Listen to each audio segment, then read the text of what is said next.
Peace, family. It's your brother, Marc Lamont Hill. Welcome to Office Hours every night here on the Marc Lamont Hill official YouTube channel, at least Monday to Friday at 9 p.m. Eastern. We hold night school. I break down the biggest issues going on in the world today. And then after that, on Sundays, we have Office Hours where we do a deep dive, where we go into even greater depth about the issues that we talk about. Forgive me, I'm a little off today. I'm feeling terrible. I've been sick all weekend. And so I want to get right to the show. We got a lot to talk about. The conversation, excuse me, the conversation tonight is about Diddy. As you all know, earlier this week, Sean Combs, also known as Diddy, P. Diddy, Puff Daddy, and Love, he was arrested. He was charged. He was indicted. And he currently sits without bail in a New York prison facility for a range of charges, the heftiest one seeming to be human trafficking or sex trafficking charges, as well as a few other things. Anyway, we wanted to talk about it. And the reason we're talking about it tonight on the channel is because pop culture talks about it in a certain way, and the legal blogs talk about it in a certain way. But I think they miss the nuance. They miss the depth. They miss the interesting things. They miss the intellectual pieces of it. So I want to have a different kind of conversation about it. I don't want to get into the tawdry, although it's all tawdry. I don't want to linger in the painful stuff, although it's all painful. I want to actually break some of this down. So I brought on a couple of my favorite people here, two wonderful, brilliant, extraordinary voices. Up at the top is Jameer Pond. He is, how would you describe yourself, Mr. Pond? 5'5", chocolate, a director, interviewer, and live storyteller. There we go. I like that. I like that. Even a 5'5", chocolate. 5'5" was questionable. Okay. Wow. And beneath him, only in positioning on the screen, in every other way, she's so much better than him. Is Dr. Treva B. Lindsey. Dr. Treva B. Lindsey is a professor of gender and women's studies at The Ohio State University. Thank you both for joining me. I want to get right to it. First of all, this week's been crazy talking Diddy, and we can relax. I don't want this to feel like a news interview. We just talking, it's office hours. We chilling. Jameer's a ridiculous person, so that won't be difficult for him. How y'all been feeling? I think my whole timeline, my whole world, my whole social media space, my conversations outside of the internet, everybody talking Diddy. How have y'all been experiencing it? We'll start with you, Dr. Lindsey. Thanks for having me. This has been a lot. I'm not gonna lie. I felt on the defensive. I've wanted to get in on the jokes, but nothing has felt funny about what's happening, about the gravity of what this all can mean. And I think that the heaviness of that, and in full disclosure, as a survivor, has been a lot. That much of this has pivoted around the tawdry, around the salacious, around, what was happening, who was there. And we're talking about sex trafficking, rape, assault, coercion, in ways that feel like we trying to, like, I got some tea. I'm like, rape is not tea, y'all. Like, that's not how this works. So if you had these stories, or if you've had these impressions about these different people in pop culture, and now you want to go on 24-hour Twitter lists about different things, but you're holding tea that you've been holding back, the conflation of that right now in this moment feels so misguided. So I've really not even been focused on the case in that way, because I knew it would be triggering. I knew it would be really hard, but just taken aback by our large scale response to this, the general public's response to this, the very nasty way that we're dealing with this, and the very careless way that it seems like we're dealing with this, right? We're so much more interested in the lube and the baby oil than we are in the number of people whose lives were forever changed by what's being alleged here. Jameer, you seeing that too? Because my timeline is filled with baby oil. It's filled with like it's all everybody's talking about. And it does raise some questions.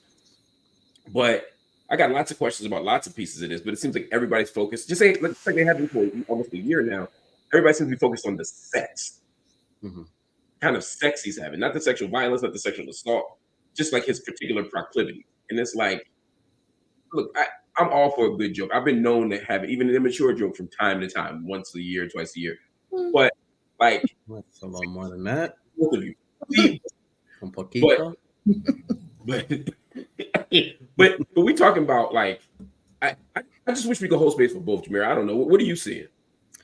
Yeah, you know, it was very interesting to see the turn of events. I remember a time where people was like, "Oh, how could you condemn this black man? They trying to take him out the loop. He must have been they're always trying to get a black man off the top." And then everybody saw the Cassie video, and then there was a whole bunch of apologies. And now that you see what is being found, and on top of like you hear about drugs, you hear about all this like human trafficking and everything.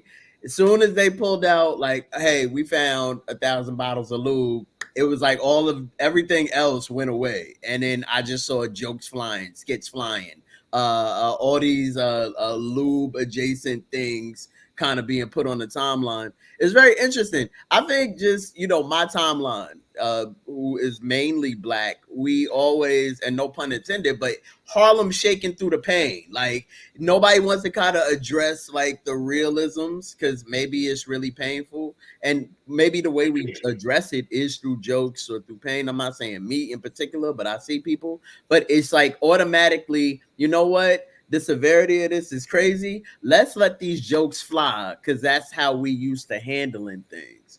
And so I've been seeing that. I feel that. Like I understand some people they navigate pain through the jokes, and other people I feel like are also demonstrating how, to use Treva's language, like how sort of careless we are about sexual assault and sexual violence. So it's like both things. Like some of us are like harmed, some of us are survivors, some of us have been through this stuff, and it's like that looks real familiar. I need to create a headspace for this.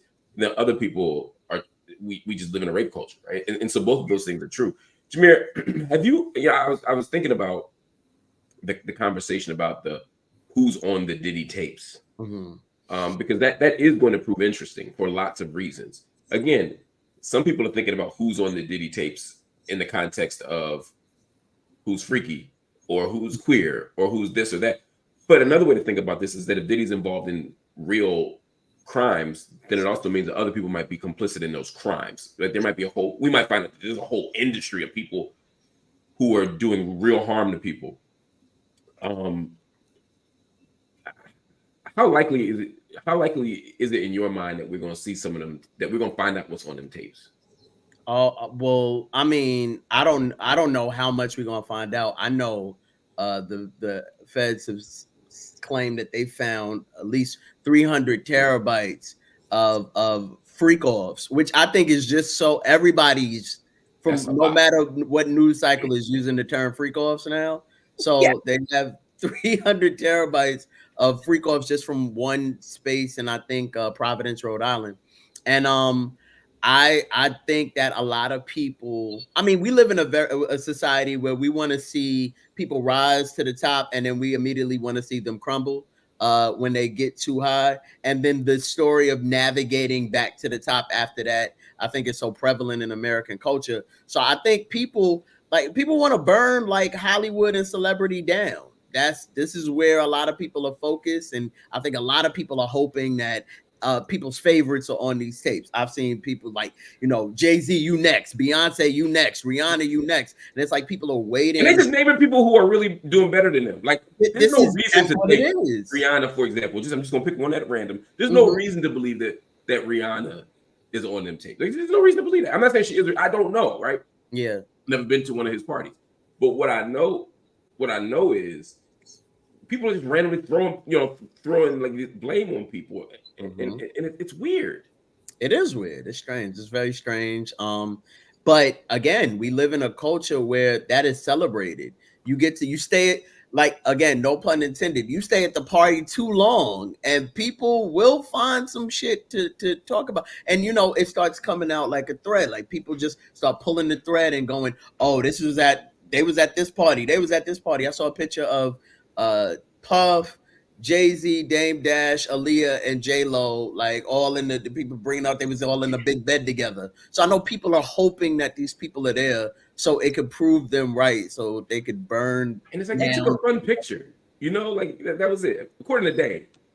According to Dame, well, lying through his teeth, right? But I think in that hope, right? Like, this is the weird thing for me in this moment, right? Because I am kind of one of those people that's like, if we're going to do this industry, let's do this industry. Not just this industry, but like, let's expose the way power, privilege, wealth, coercion, all of this is happening in our culture. Because it mirrors much other spaces. This can mirror family dynamics that we have, where we're covering up or hiding this, or this person has this power and this. So I'm not one of those people like, oh, like, this person is probably the only person there and we shouldn't go after all these people or go after this black man or this. I'm like, look, if we got to burn it all down to keep us all safe, I'm all here for it.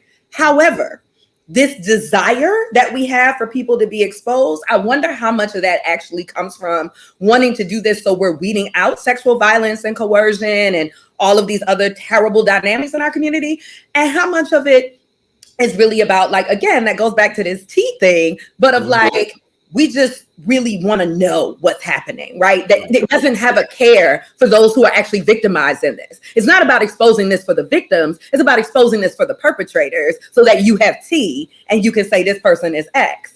That's not a careful way to deal with the reality of what we might be learning in the coming months, right? That's not a careful way. And nothing about what has happened thus far and how our response has been indicates to me that we're ready to care for those who've been harmed by any number of people who might be involved in this. There is not one thing that has happened thus far that has let me know that we are in a fundamentally different place in terms of the way we're going to care for people in the aftermath of whoever is exposed. I immediately start thinking about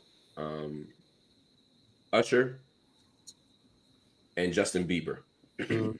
In the last 2 weeks, people keep returning to the long-held story, rumor, claim that Diddy had some inappropriate relationship with them when they were underage as their manager, that he was grooming them. They find old clips, old video. And I always keep thinking, and I don't know what's true. I've heard things. I'm industry adjacent, so I hear lots of stuff, right? But I don't, I wouldn't make a claim one way or the other. But my point is, the way we talk about Justin and Usher, I mean, like just today, Usher scrubs his Twitter was like a big headline on the blogs. Let's say he did, right? No one's alleging that he did something wrong. They're alleging that he was the victim. Justin Bieber, there's so many jokes about Justin Bieber and Diddy on the internet. To your point, Treva, it's like these are victims of if what we think is true, they're the victims, and yet they're being scrutinized and laughed at and mocked, and there's just no care for them. And I don't know if it's because they're men. I don't know if it's, I don't know what it is, but it's I don't know how to make sense of it.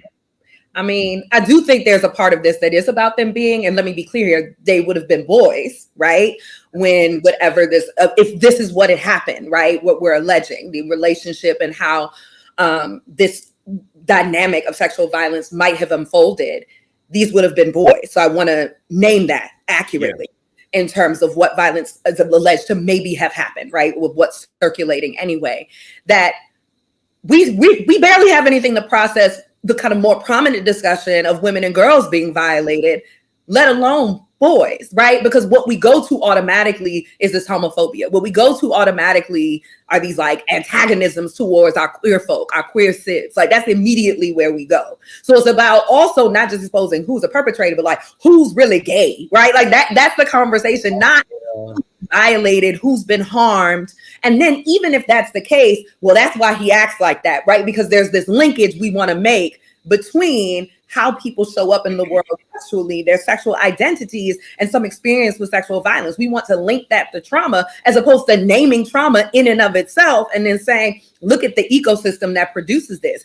There's no care there. There's no, again, it's like we want to expose, we want to have clickbait, we want to have these little lines, we want to say this about Usher, Justin Bieber. I mean, the Justin Bieber case has been nuts for years. The way adults talked about that young boy. Little boy. He's like, I mean, when you're 13 or something. he was sexualized. I mean, there's a clip that was circulating for a while just of all of these different adults sexualizing, and it was completely normalized. And when he even tried to speak about that, like the inability to have the language to talk about what happened to you in honest ways. And you think this case is going to be the case where we get a very sensitive, careful, thoughtful way, a care-provoking way to deal with what might have happened to Justin Bieber? Nah, like that's not what we're seeing.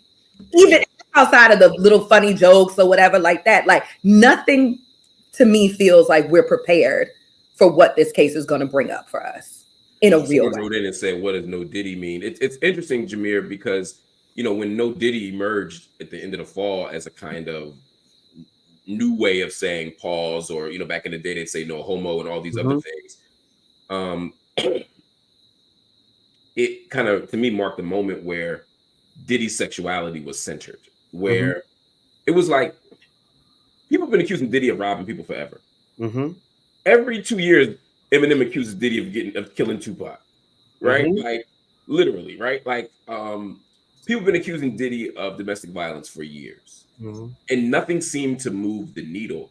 Even in that document that Cassie put out, the thing that everybody gleaned onto was, wait a minute.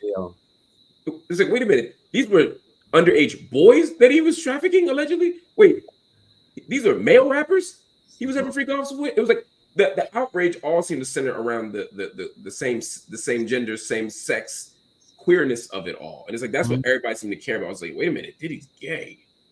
This is what people are saying. I'm not speaking to Diddy's sexuality. I'm just saying, people are saying Diddy's gay. And that seems like everybody cares. Even, I mean, when you look on YouTube, all the ones that got 1 million views, 2 million views, it's never like Diddy systematically strips rappers of their publishing. It's never Diddy. It's all Diddy touched my such and such. You know, I saw Diddy in the such and such. You know, I used to purchase such and such for Diddy. You know, it's all of that kind of stuff. And I watched all of them for research. And I have found that I am not part of the solution. I admit it. But like, but it's like, it's all tawdry and it's all about his sexuality. Yeah. Are we that obsessed with that? Yeah. I really think I especially like in hip hop, it's so interesting. Like even in 2024, there's still this like extreme focal point on who's having sex with whom and is it a man or not. And I think it goes back to like kind of the old tropes in hip hop. And even when we look at the old tropes in hip hop, you hear stories and claims and people coming out against African Bambaataa talking about he was, you know, molesting young boys of the Zulu nation. And like it's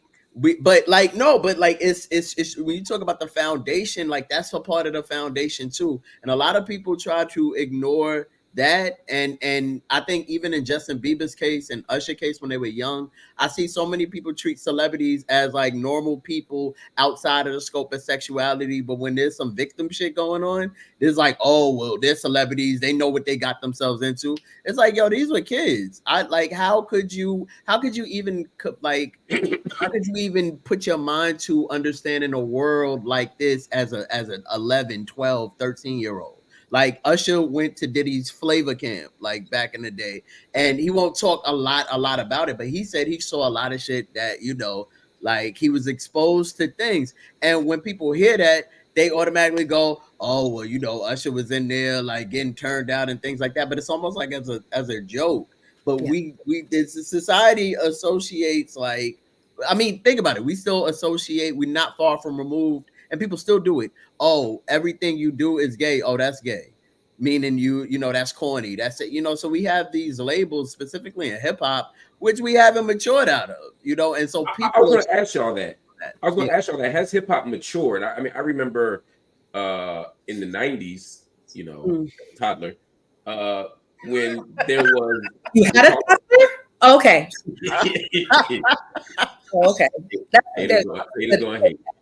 A toddler. There was talk about the gay rapper. Yeah.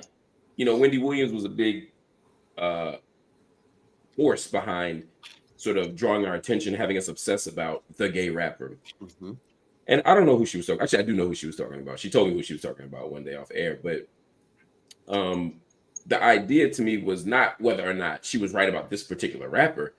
It was the premise that there's a gay rapper. Mm-hmm. You know what I mean? It's like there's a really good chance your favorite rapper is gay. You know what I mean, or queer. If you really understand the industry. But we have this obsession, we have this idea that hip hop is an exclusively heterosexual space, and there might be one queer interloper who we got to get rid of. Right? We got to find the gay rapper, expose him, and be out. And it's like, nah, B. And then you got people like Boosie, who I don't know how he has the time to always have something homophobic to say. And the level of obsession it reminds me of the woman in the women of Brewster Place.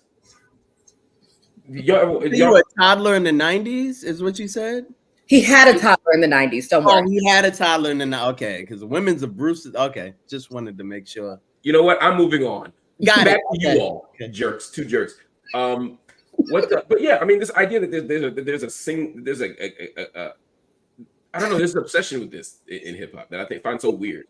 It is in this obsession, and I wanted to clarify, right? Like gay male rapper, right? Because part of this is about male sexuality, right? There isn't this focus on this. There's a way that, which doesn't mean there isn't like homophobia and queer antagonisms that women, non-binary, et cetera, but like agender, gender expansive folks are facing in these spaces. But there was like, who is the gay rapper, right? Because rapper is already defined as a masculine person. It's supposed to be a man.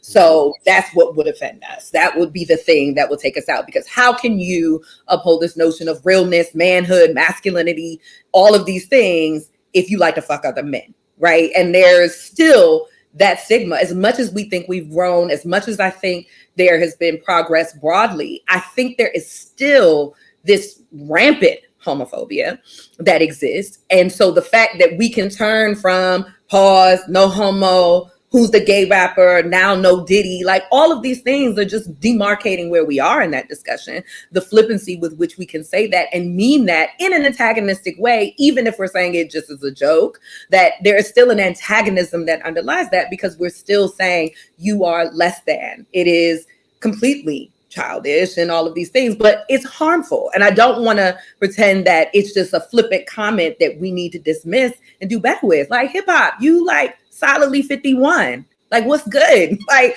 you are absolutely not grappling with this in a way that makes this a safe space, certainly for all of our folks, and can't be a revolutionary space if we're still out here saying the same shit we were saying 30 years ago. Right? That absolutely takes away from its revolutionary power. And I think I've given up on hip hop being revolutionary at this point. I'm trying. I don't think it's true. I think there can be folks who are doing really amazing things with hip hop. We can see that around the world, right? We can see that it can be transformative in our own lives. But the real of it is gender and sexual politics have never progressed in a way that would suggest that it could be revolutionary. Period. No, that's a fact. I saw Sam Breas before this comment came up. He was like, hip hop is rebellious, but it's also like really conservative, which I think is a microcosm of just Black people in general, like across the country. Like we are a very conservative people as a whole. I'm not saying just like us, but as a whole. So I think, of course, there's going to be like narrow-minded focusedness across like, all right, well, we got to find out who the gay rapper is. Look, I'll be honest. I've been in the hip-hop industry, heard things. A lot of your favorite rappers are trying things out. All right. I'm just going to say that. All right. They trying. Good way to put it. They exploring. All right. And it's the people who you probably bump every day that were doing, the exploration. So my thing is that like, why is it such a spotlight on somebody's sexuality if so many people claim that they cisgender, they straight, they don't fuck with that, but there is this witch hunt to figure out who's gay and who's not. And then what? You find out somebody's gay. Then what? We live in such a cycle that goes by so fast these days that you forget somebody dead by week 2.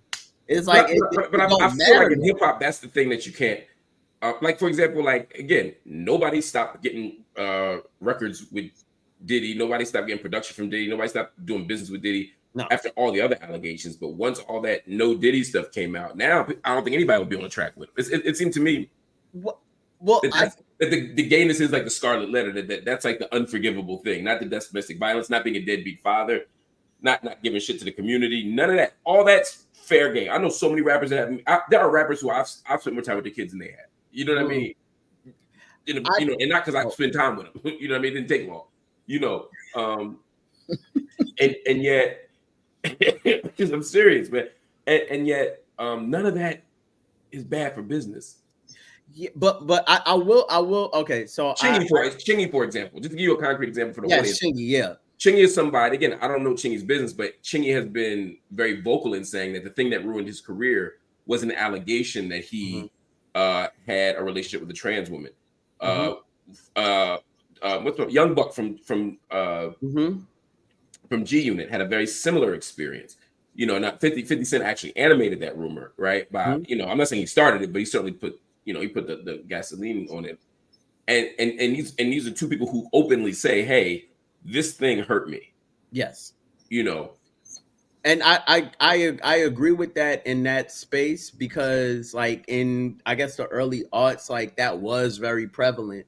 I think, and I'm not saying like somebody like Young Thug is gay or Lil Uzi Vert is gay. I don't know their sexual preference, but I think once you get to the 10s and you get somebody like Young Thug challenging gender norms and pulling up with skirts and dresses, and if you look on his cover, Jeffrey, he's full in a purple dress.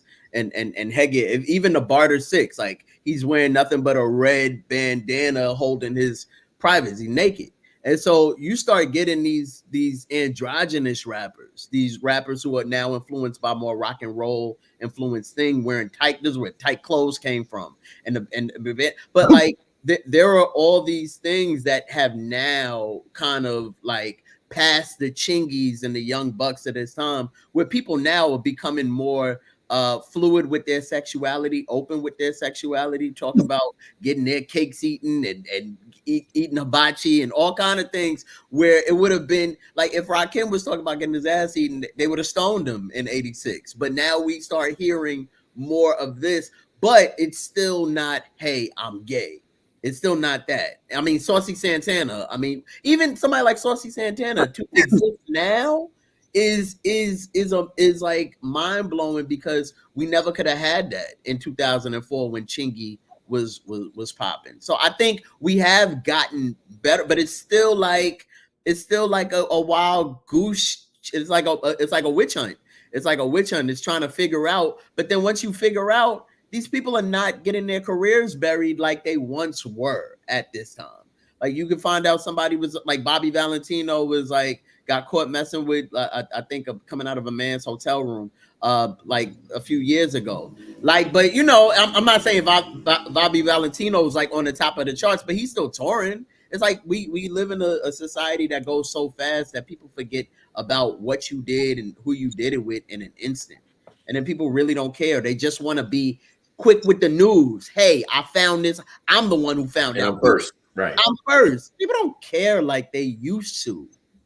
I don't think in that manner. I want to bring us to a commentary that I thought was interesting, and it partly because it represents what a big swath of our community thinks and how they're talking about this in barbershops, on black male podcasts, etc.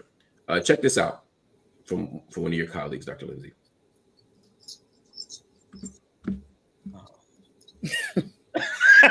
Sean Puffy Combs' federal charges have little, if anything, to do with domestic abuse or pedophilia. His major sex crime federally is he's being accused of transporting women across state lines to engage in sex. What we call prostitution. Not Casey, not the freak-offs, not underage girls, but prostitution. Why am I bringing this up?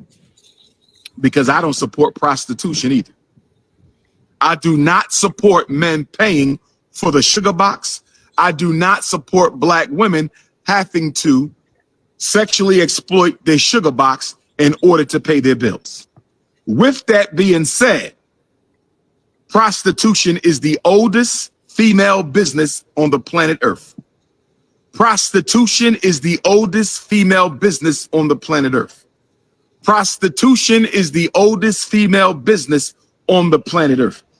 It is the sexual trafficking that Sean Puffy Combs is being accused of. Not domestic abuse, not freak-offs, not stomping out Cassie, not engaging in sex with underage women. It is interstate sexual trafficking. That is the charge. Why am I bringing this up? I'm bringing this up, peace God, because when I listen to the news, they're not talking about the evidence against Sean Puffy Combs. When I listen to the news, they're not talking about the evidence of Sean Puffy Combs.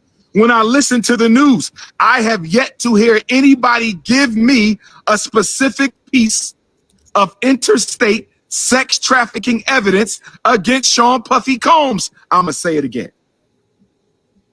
I'm going to say it for the low political IQ Negroes. I'm going to say it for the average political IQ Negroes. And I'm going to say it for the high IQ Negroes.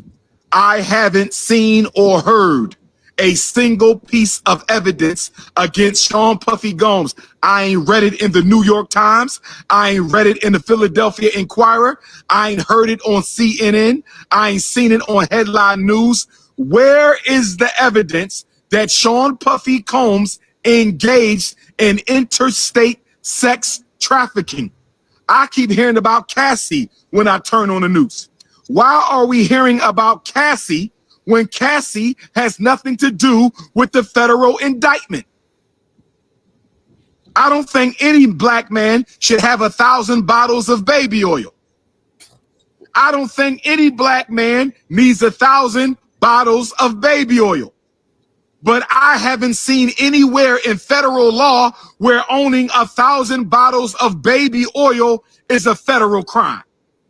Brothers and sisters, are you with me so far?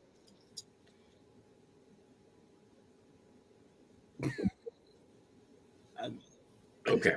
So he makes an interesting argument for a couple of reasons, whether intentionally or not. One is there are charges against Diddy, and it seems like the prosecution is leveraging a media game that's really focusing on things that don't.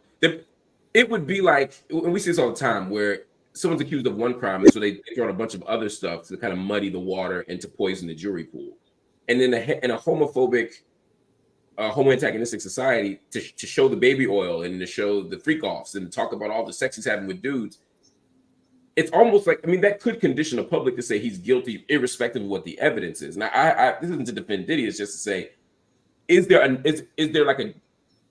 another thing happening here that's playing on the very thing we were just talking about, right? Which is that a society that hates queerness, that hates queer people, that hates queer black men, that hates all these things, or are they leaking tawdry stuff so that they don't have to actually deal with the charges?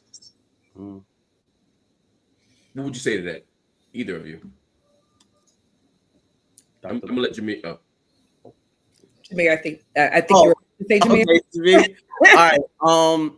So okay, I haven't read all of the court documents. I'm not even gonna pretend like I've read all of the court documents. I'm still figuring it out, just like everybody is, as the news is coming in. What I will say is that it's something that we just talked about. Like, a lot of people want to be first. They want to, like, this news. I haven't seen CNN cover Diddy in this much news as a part of the news cycle, like, ever.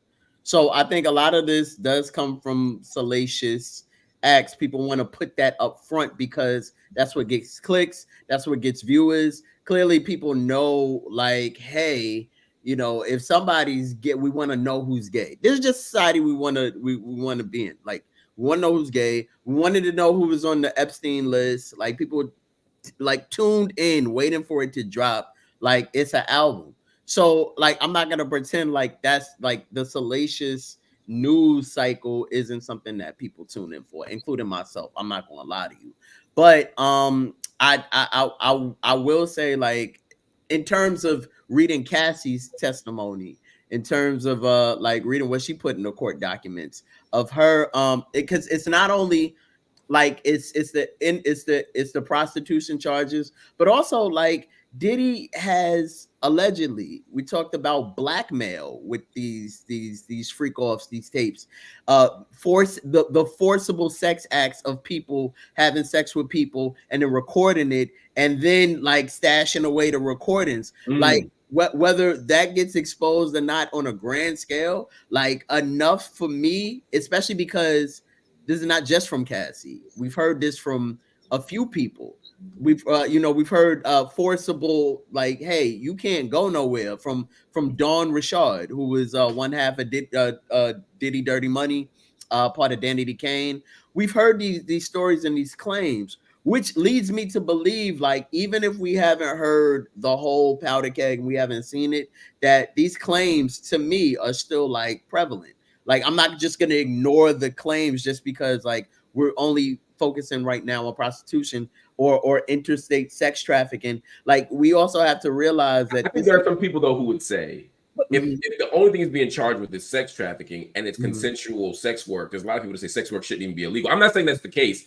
I'm saying that that's the narrative that's being painted. That's why I wanted y'all to respond to that, because I don't think that's actually true. Go ahead.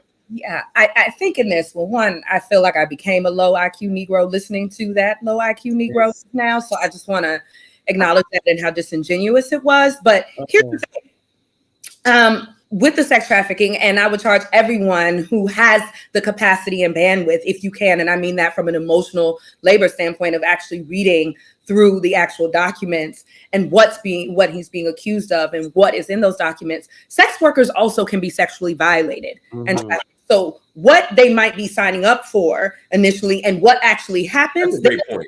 Consent, that is absolutely important. Sex workers absolutely get to say no. And in these conditions where there are narcotics, where people are being drugged, where they may be forced, coerced to do acts that they didn't come to do, they weren't paid for, right? That matters here. And we saw this sex trafficking come up in Cassie's own earlier thing, when we had this in November of last year, when she was talking about trafficking. It wasn't just the horrific violence that she endured for over a decade. She was talking about this ecosystem of violence that was part of this. And so I think when people are talking about sex trafficking and why this case is so important for us to think about, because it's going to bring to the fore so many things, the ways we don't value and don't care about sex workers, right? He even said prostitution is the oldest profession for women. I was like, sex work is the oldest profession for people of all genders, right? It's going to mark that as something that is solely a project of women. But there are also sex workers that he's identifying or talking about in the indictment that were actually underage, right? So people who cannot actually consent to fucking sex work. So I think being very clear here that what we're talking about here is still rape, is still sexual violence, is still sexual assault when it's sex workers at the center of it, let alone everyone else who might not have been involved in sex work as a profession, who are also being coerced and blackmailed or violently assaulted to participate in what's happening in these things. That's what the allegations are saying are happening. And we can't be on here dismissing the humanity of sex workers because some low IQ Negro is sitting in front of a boarded up school to tell us that being freaky isn't a reason that you should be brought up on federal charges.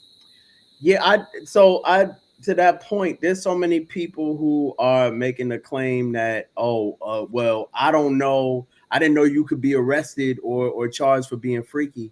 And it's like, that's not the only, like, people are like, I think, misconstruing like what this is all about. Like, if you really like start listening and reading the claims and talking, like just thoroughly going through it, like people were being drugged without their consent. People were being forced to have sex with people. Like Cassie was like, she claimed that she was forced to have sex with these male sex workers for nights on end at lengths on end. And like, that's rape. That's where you're forced to do something out of, like, you're being raped. And then you hear about this, the stories and claims that him and his whole crew, his sons, were a part of trafficking underage girls to these parties, from state to state, for these freak off parties. So it's not just everybody coming there is like, hey, everybody consents to this. we sex workers. Nah, like people were being forced to have, even people who weren't sex workers were being forced to have sex against their will. So what does, like, you know, I don't know, and and Umar, I think we need to show the relationship between the charges and those stories so that people, because what I'm smelling is exactly what we just see right here. Right. So Shyrock Maybach says, Bill Cosby, Puff Daddy, why don't they ever go after any white celebrities? I'm already starting to smell the Diddy was about to buy NBC of it all. Well, I mean, here's the thing. I mean, it was so interesting because Jameer said this earlier, right? The case you used was Epstein.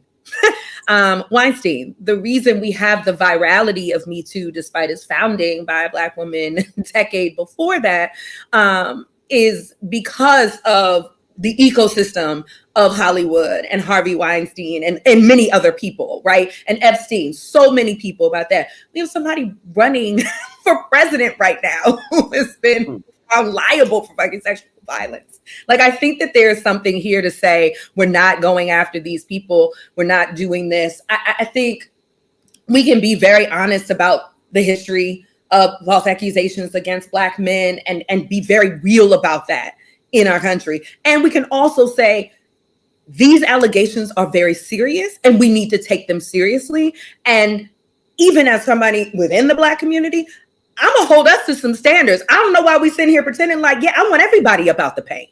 I want all predatory behavior about the paint. Why in the world would you want someone who is in closer proximity to you having access to being violent to people in your communities, right? It's dismissive in that way, right? I feel accountable to the communities I am in and day out. Now, I'm not in Diddy's community in a direct way, but so many of the sex workers, the folks who are involved in this, allegedly are other Black folks. So are you saying you don't care about Black victims? Because that seems to be the thing you're often pointing towards when you're talking about we only go after this, when it's credibly not true. And also because you're dismissing so many victims, and often those victims are Black women, Black girls, Black boys. You are just dismissing all of them in that kind of framing.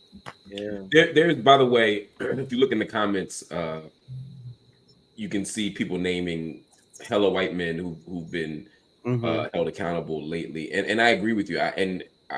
I get frustrated when I hear the, well, what about Harvey Weinstein, or what about so and so? One, because it continues to perpetuate this just lie that these people aren't held accountable. Harvey Weinstein is locked up as we speak. And Matt Lauer lost his job. Charlie Rose lost his job. Kevin Spacey. Kevin Spacey. I mean, we're going down the list. And these were rich, powerful white men who you think would be okay. That they would get another job, et cetera, et cetera, et cetera. But when I hear people say, what about Epstein, Weinstein, whoever, I don't hear them say, I want Epstein and Weinstein to get treated like Trump and Diddy. I hear them saying, I want Trump and Diddy to be treated like these white men who we believe weren't held accountable. So to me, it doesn't feel... it doesn't story, right? Like, it's like we want to get away with the wild shit and violent shit that white men do. And I'm like, that's your Black liberatory politic? That's your pro-Black shit? Is wanting to get away with the trash ass shit that white men do? Like, I'm gonna need you to raise your standards just a bit above the pits of hell, if that's gonna be how you're moving, right? That just tells me I'm committed to being predatory, right? Like, that's a commitment to predatory behavior, right? Not to say that all white people are predatory, but rather that we know that the violence that has been unleashed in the world, much of which is coming through white male supremacy, it's like we want to mimic that and have the same impunity that they do for that. Like, come on, Black people. I know we got better standards than that. I know, or at least we should be investing in better standards than that for ourselves. Absolutely. I think it's interesting because, like, when I was in high school, I used to like go outside after school bell, get out, and I would see these like girls in my class, 16-year-old girls being picked up by like 23, 24-year-old dudes like in BMW. Oh yeah. And wondering what's happening, and that would be their boyfriends. And like, it's so interesting because, and not saying anybody in the comments, but these people still exist. These people who get the fingers pointed at them and want to like stand up on the soapbox and kind of be like, well, they try to take down the Black man. You must have been trying to, you a rapist. we gonna call it spade a spade. You was out there messing with underage girls and have been. And so the reflection on them now puts a spotlight on you and goes, well, I wasn't fairly treated. It was a misunderstanding. So it must be a misunderstanding for Diddy and Bill Cosby. It's like, yo, rape is rape. I want all the rapists out the paint. Let's get them out the paint, because black, white, it's not a rainbow. It's a rainbow coalition of let's wrap these motherfuckers up and get them out of here. I don't care if you black or white. If you're doing the thing, you deserve to be in the Bing. All right, that's my slogan. Bars rape across the board, like as it pertains to. So I don't think any rape should be. I think they should be on fair game of equal opportunity of throwing your ass out the paint. So Dr. Lindsey, I'm gonna now push you just a little bit, particularly because you identify as an abolitionist. You do, right? Yes. Yeah, and I know so much of your work and your activism and your thinking is around sort of reimagining the criminal legal system, reimagining our relationship to any conception of justice collectively. And of course, your wonderful book, America Goddamn, Violence, Black Women, and the Struggle for Justice, is a masterpiece. It really is. When I watch, I'm gonna shoot Diddy some bail, both literally and metaphorically here. When I hear him not get bail, even after surrendering his passport, offering to put $50 million up, of his home and give up all his kids' passports, I get a little anxious. I want Diddy held accountable. Mm-hmm. And at this juncture in history, I don't know the best way to hold someone like Diddy accountable. Right. For all the reasons, right? He's not the average person. He has power, he has influence, he has resources, he has all the things. But I also am a little anxious about not giving people bail because we think they're really bad. Yeah. It's the same thing when we were marching in Ferguson, when they were like, get him, kill a cop, or Baltimore, they were like, give the cop who killed Freddie Gray. We were cheering some people when the bail was millions of dollars. Right. And I'm like, that's not the spirit of bail. That's not the principle of bail. And if we accept that as a norm, then everybody who's not a cop, all my uncles and cousins and sisters and brothers, they're going to get, my brother sat with $1 million bail until last month.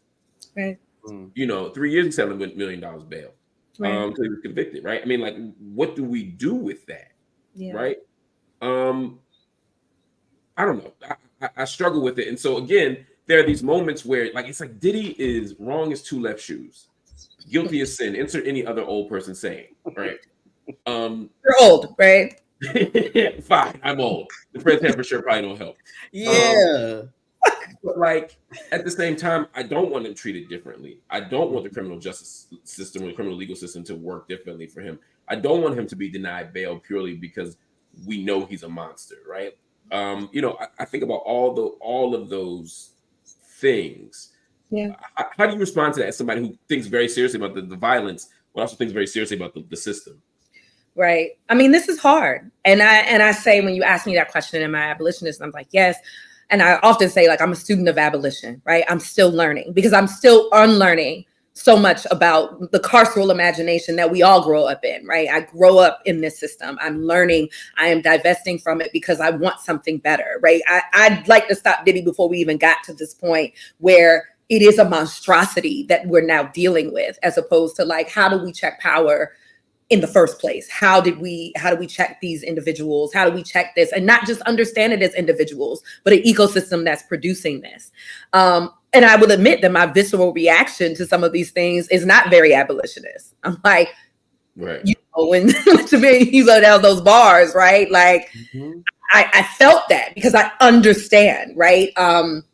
Why that we have that visceral reaction, because it's does this make us safer that this person is not able to do this? Does this make us feel like there might be some level of accountability for the harm we believe that he has caused, or because we've heard that he's threatening witnesses, or that he's run this for decades, right, of what he's doing? I understand that impulse. And so I'm trying to imagine what it looks like to be able to hold all of that and also hold the truth that I feel like our criminal legal system gets it wrong so very often, right? That I still don't believe that actually what happens in this case actually will make women, men, boys, girls, or sex workers safer, which is ultimately what I'm working for within this. Like, I singularly, of course, want his victims, the folks that have these allegations against him, to be held warmly and to get the kind of justice that they want. And I also feel like our criminal legal system is incapable of doing that. And so it's both of those things, right? Which is not to say that I have a solution. I know we talk about this in abolitionist spaces, like, what is the solution? What's the reparative look like here? What does the transformative look like here? I can honestly say I don't know. And I can say I don't think that what we have right now also holds his victims' pain seriously either, or do something different that doesn't reproduce the same violence over and over and over again. Like, I don't have that belief, which makes me committed to figuring out how we get somewhere different. And that's where I am. I know there's another way to do this, and I don't have to have the answer for how. Right. It's like, I feel it. I know it. Like, there is something in me that says, like, we can do this differently. We can be different. I recognize that we are not there in this moment. And I recognize my own carceral impulses around this, right? It comes very hard for me with sexual violence because I am a survivor, right? Of multiple forms. Like, it's very hard for me not to be like, if the victim say, I want him locked up, it's very hard for me to be like, well, actually, sis, sib, fam, that probably is not going to do this, because in an abolitionist worldview, and they're looking at me like, girl, what are you talking about? I am unsafe.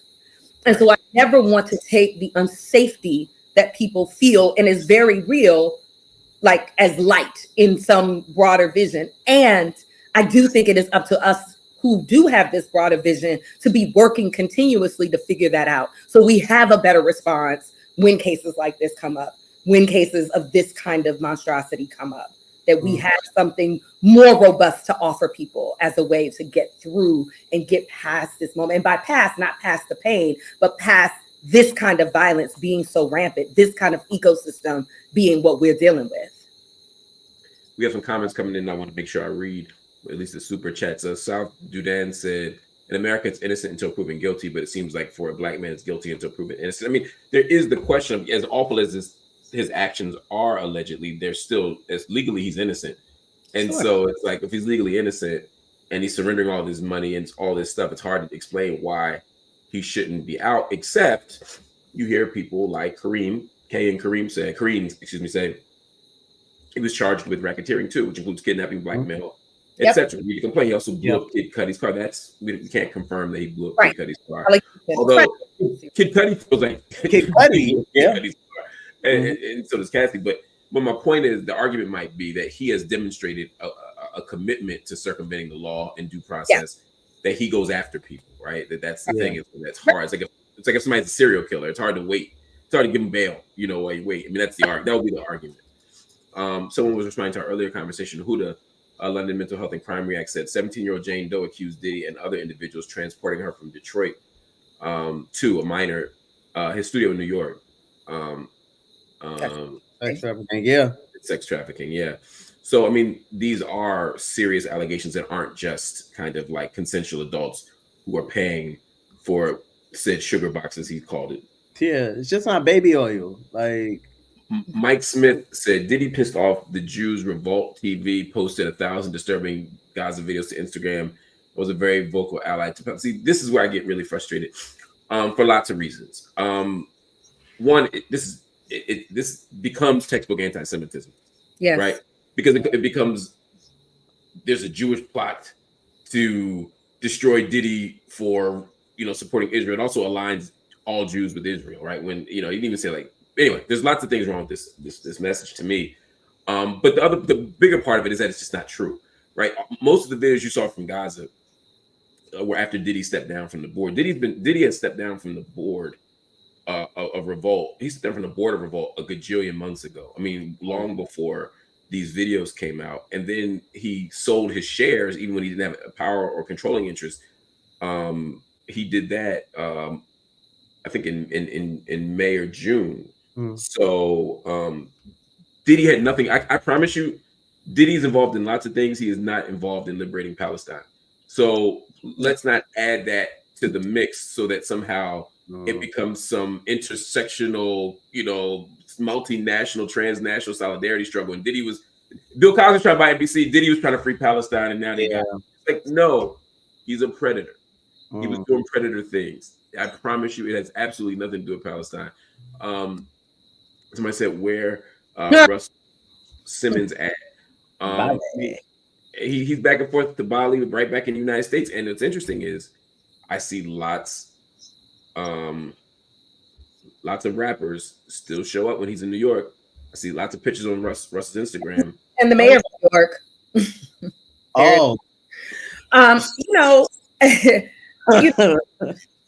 Sexual violence will not get you canceled. Much as to talk about cancel culture and this and what I can't say and all of this, what you can absolutely do is be a serial rapist, a serial molester, serially committed to harming other people. And that in no way will make you someone who doesn't get a voice or get a say. When we mentioned Bootsy Badass earlier, someone who's been on the record talking about getting his own children raped. Like, what are we talking about here? Right? Like, I don't think that we see the Russell Simmons image. And because one of the reasons we are in this moment that we're in now, and I want to just honor Cassie's bravery here, is because of the Adult Survivors Act in New York, right? That just passed, which is also how we had Drew Dixon come forward and was actually able to get Russell served in Bali. This is really important to point out, like, what this can mean for people, what can unfold from this, for folks finally being able to feel like there's just a bit of a crack in this usual ecosystem that maintains silence and fealty and loyalty to this person, or feeling coerced, that this little crack in the system allows voices who were not being heard and to be able to find themselves in a public. And so something like the Adult Survivors Act, in the very least, gives some people a voice to say, this thing happened to me, and I'm going to remind you over and over and over again, right? Drew is never going to let you forget what that man did to her, right? And Salah Abrams and many other women who are featured in that wonderful documentary On the Record, right? This is important, right? This should have been a moment of reckoning, and it wasn't. And as I'm seeing this Sean Combs case unfold, it is salacious enough to hold our attention, but is it the reckoning that we're looking for to actually deal with the predatory ways that power, coercion, money, wealth, all of these things collide in the lives of, right, the elite on one hand, and those who are marginalized in that system, which are going to be sex workers, folks just trying to get on, folks who are working and grinding to be in these spaces and feel coerced into being into these different activities. Like, I don't think this changes or moves the needle on that in a substantive way. And I do think it's sad. I mean, Jameer, I mean, what do you do when someone's a serial molester? I mean, in terms of hip hop, if we're talking about hip hop, these people are still gainfully employed. Some of them are in the third, fourth acts of their career historically. I think of, hip hop as a microcosm of society. We are like 30 years away, like 30 years removed from bitches ain't shit but hoes and tricks. Grab on the nuts and suck the dick. Like, we right there. Like, that was a Snoop album. So, like, when we look at like the foundation and groundwork, like, yes, there have been way more, especially like in 2024, way more women rappers, but that doesn't mean that they're garnered with the same kind of respect and care or protection that is promised, or this whole promise of we protect Black queens. It's like you can say that, but like the videos, the language, the videos that come out about some of these rappers and the lyrics, like, is not reflective of any kind of protection. And so, like, we gotta live in. It's like a cosplay. I think when people start hearing therapy words and start hearing, like, you just want to implement a whole bunch of things. We protect the Black queens. Well, what does that really mean? Like, you in these rooms with them protecting them, or is you letting the homies come in and do what they got to do because, you know, bitches ain't shit but hoes and tricks. It's still the foundation of where we are. I don't think we're far removed from that.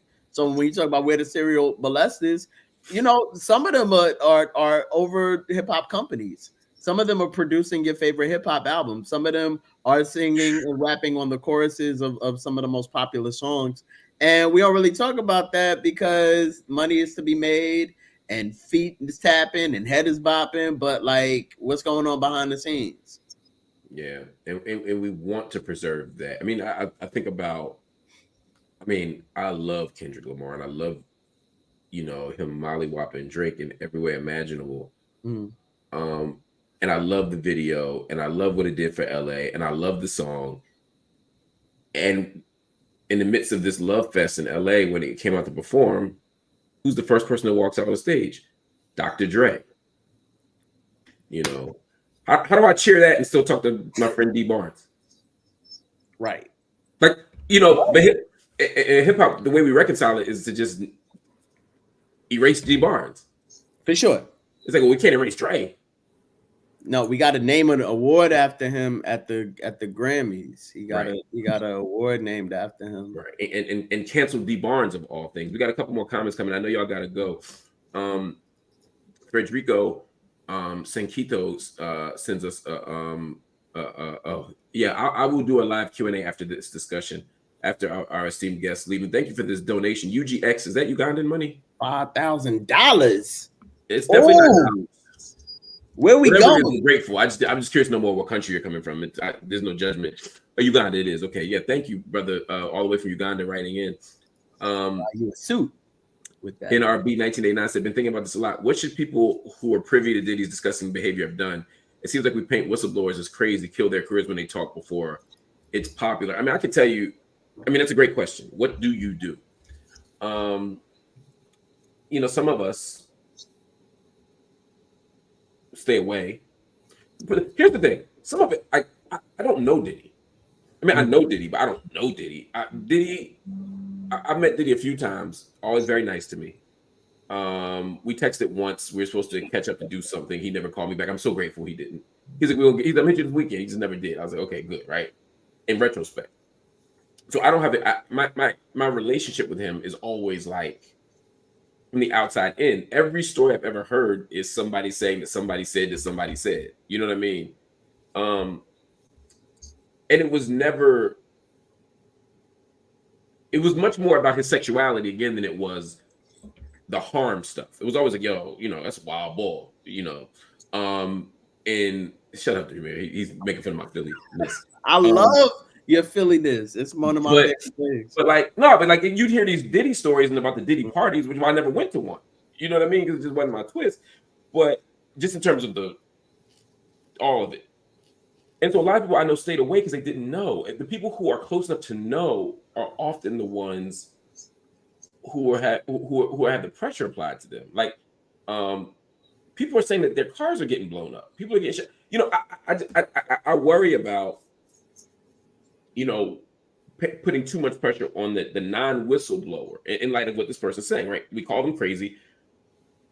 We kill their careers. I mean, Jaguar Wright has said a whole lot of stuff. Now, there's a lot there, but what my point is that it was immediately dismissed. Mm-hmm. I don't know what to do. I just don't know. I mean, the best thing I've always done when I hear about people who do harm is to stay away, and to not work with them, and to not interview them, and like for example, like there are people who, like rappers, for example, who have done harm.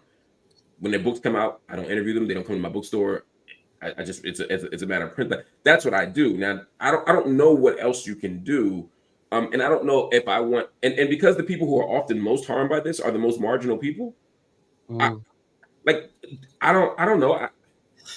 The Uber driver who watches Diddy beat somebody up in the back seat of a car and he hands him $5,000, like he can literally disappear them. Right. I just, you know, it's like I don't have an answer. I guess I'm just saying I see the tension and the struggle. Yeah. And with Diddy in particular, for what the narrative is, that he makes sure you're implicated. You don't just see him do stuff. You see him do stuff while you're doing stuff. Mm-hmm. I mean, I think the relationship part that you highlighted, Mark, here is important. And I want to move perhaps to a more survivor-centered kind of approach to it. So sometimes the whistleblowing is about how do we handle the perpetrator? And part of that is like, how do we handle the person who's been harmed, which doesn't ever seem to really be the question. And so if you're in relationship with someone who is saying X harm has happened, right? To me, my first responsibility is to the person who was harmed, right? What do you need? What can we do? How do you want to proceed with this and move forward? So often the kind of whistleblower moment in this, again, some of it's tease, some of it I was right or prophetic, and some might be wrong, some might be right, some might be salacious. It can be any number of things. But I'm very curious about how we're holding the people who were harmed in that moment. I think that's where we actually can take responsibility here, right? That's helpful. That's a whistleblower, right? It's a person who's saying, X, I've been harmed, or I'm aware that harm has happened. So if those two things have happened, someone was harmed, the people in relationship to them directly suddenly have a very real responsibility to that person.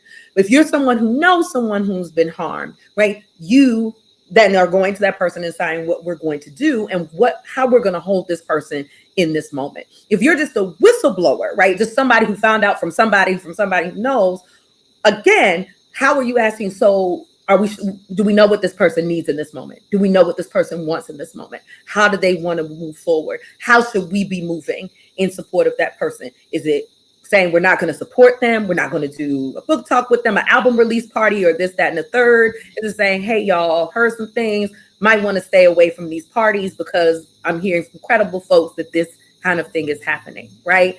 There are layers to this, but until we come back to censoring the folks who've been harmed, I think we'll always be in a position where you're crazy or maligned just for speaking up, as opposed to someone being held warmly and cared for in that moment.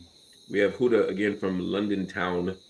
I wonder if Diddy could have developed a serious mental health disorder with all the addictions he's allegedly being accused of. I was thinking about not just his mental health, and I don't want to speculate, but Diddy's behavior seems, and everything I've heard about Diddy from fairly reliable sources seems consistent that he is also the product of a lot of harm, the victim of a lot of harm. Is there any room to hold space for him to say this is someone who was made into a predator, this is someone who has mental health issues, this is someone who has drug addiction, etc., etc., etc.? Is there space for that here, or does that ultimately just reinforce the relations of power that we already see? No, I think there should. Well, okay, so I don't know the relationship of Diddy's past in terms of his past trauma or past harm, but I will say if there is, then I definitely think that should be acknowledged. I don't think people kind of pop out of the blue. I don't know. Let me not say that. I have known people or situations where people were harmed and it caused a chemical imbalance, a mental health disorder, where they in return started to do the same thing, and not excusing their behavior, but you can pinpoint where it comes from. So I think if there is credible sources to pinpoint where that comes from, yeah, you should be like that. I think that adds on to the bigger pot of like what's going on. It doesn't excuse the behavior, because at some point, we're talking about, there's been allegations for more than 30 years in terms of like physical abuse or abuse against women, or, you know, criminal abuse. We talk like at some point you got to be, hey, I need help. And if that's not, you know, then I can't, we're not excusing anybody. But I think that does paint a bigger picture, because often we think that people just pop out of the blue and become monsters, when in all actuality, they're victims. They're victims of the same things that they're doing. Like, you know, the R. Kelly documentary started to hear more about the relationship with his mom, about the older man who allegedly molested him and a friend or a family member, if I'm correct. So you started to get the well-rounded picture of who they were. I don't think that should ever be excused. Like, that should definitely be brought in, but it doesn't excuse the behavior that happens afterwards. Right. I think that's important. A great comment came in here from Passionate Rebellion, who said abolitionism is more about not using prisons as a catch-all system for harm, but rather centering victims. To Treva's point, removing people from community until restoration is possible is not inconsistent with abolition. That's right. You know, restraint of the few has always been one of the organizing principles of abolition. Right. We just have to be very mindful that we don't want to become so reliant on restraint of the few that we've basically just replicated the prison.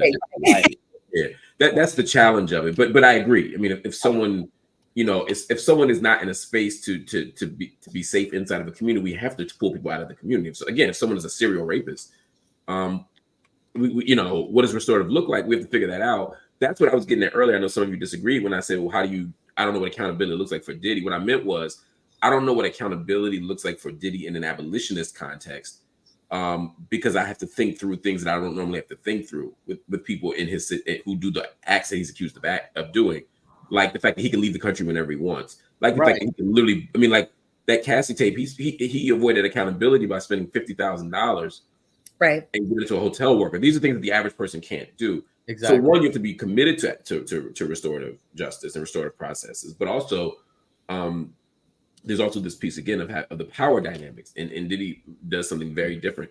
This brother has posted a few times here, so I want to. Bullet the Bunny, also one of our OGs here, said, "I hope that anyone calling out celebrity men is calling out men in life." That's real. Period. Because it's very easy to focus on Diddy when everybody knows a Diddy. And that's what I'm saying. There's Diddies in like people's communities. Somebody could be a Diddy. But it's like we live in a society where we do things for clicks. We want to be right. As soon as somebody posts something, if you look directly under the thread, it's follow me at whatever, you promoting your stuff. We're not even talking about justice no more. We talking about, hey, let me get myself out there by reporting whatever I heard first, so I could be the number one source. Right. Whether it's accurate, whether it's sleeping regular at night. But it's also that right, like proximity makes it harder all the time, right? The distance, right? We can have this relationship, this kind of parasocial relationship we have with celebs, and so you might feel protective of your favorite celeb and hope they're not on whatever alleged tape or all that. But when it comes to somebody you know, right? Somebody you've said, I say this in my book, like someone you've said I love you to, that's the person who's causing harm. That's far harder to call out and be real about, because you're not losing someone you're in this parasocial relationship with. You losing real friendship, kinship, familial ties in doing this. You're disrupting community in real time, right? And it's their harm that disrupted the community, to be clear. But the feeling that you imbibe as someone who's been harmed is that in coming forward or naming that this is happening in this intimate space, I am going to lose people I love. And I might not be loved as well. And I've already been harmed. So why in the world would I want to be less loved by coming forward and disentangling and disintegrating a community, a family, or a relationship, right? And so it's much harder for us to do that when it's in actual proximity to us than this parasocial dynamic we have to celebrity, and using that to say, like, we're doing better with sexual violence. It's like, we can't do better until we actually have a reckoning with our own intimate spheres in which this violence is far more pervasive too. That's so interesting. Oh, you on mute, bro? Relentless Aaron has written a few times. I want to make sure I read this. He said, "The night Puff tried to kill me, my memoir is available now. My true account of Puffy attacking me and another in New York City. I supported your book, Professor." I'm assuming Professor is to Treva. Really, I don't know if Aaron. Obviously, I don't know your story. I can't vouch for it, but I know you've taken the time to write a memoir about it. So hopefully people will give it the credit that it deserves. You've written it a couple times, so I want to make sure. And you're also part of the forthcoming doc. I mean, there are so many stories about people who tell me they've been harmed by Puff.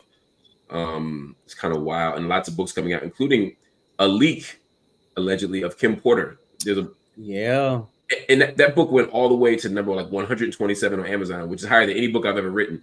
Which is not by Kim Porter, but okay. I'm sorry, but it's being alleged to be her leaked memoir. Do we believe it? No. Has it been confirmed? There's a lot of credible things that has come out in the last few hours that are suggesting that it is not, including one of her closest friends saying this is not her voice. This is not money. Somebody that was trying to get to it. Yeah. So it just came today in the mail. I was going to read it. I mean, it takes 10 minutes to read. Yeah, it's not very long, but there's just a lot of stuff in there, and folks who were in closer relationship to her have been very clear, not because of salacious, just because there's someone trying to profit off of this in this moment, which they had to make tens of thousands of dollars on this. Like, and there's people reading it and just saying things that are like, this is just wholly inaccurate. This is not even, this isn't matter like her cadence. I was skeptical. But again, it becomes a whole industry around the harm. This is what I'm saying. Like, we way past talking about like the actual, like the victims. It's more about like the profit, the notoriety, what I could stir up, how many followers I could get.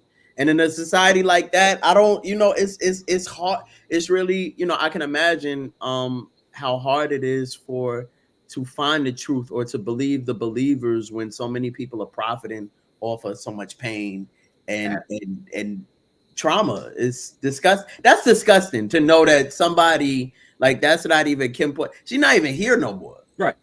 Either someone stole her words and she didn't want out and exploited it, or they made it up. Either way, it's unethical and it's horrid. And I mean, that woman Lindsey went through a lot. Right.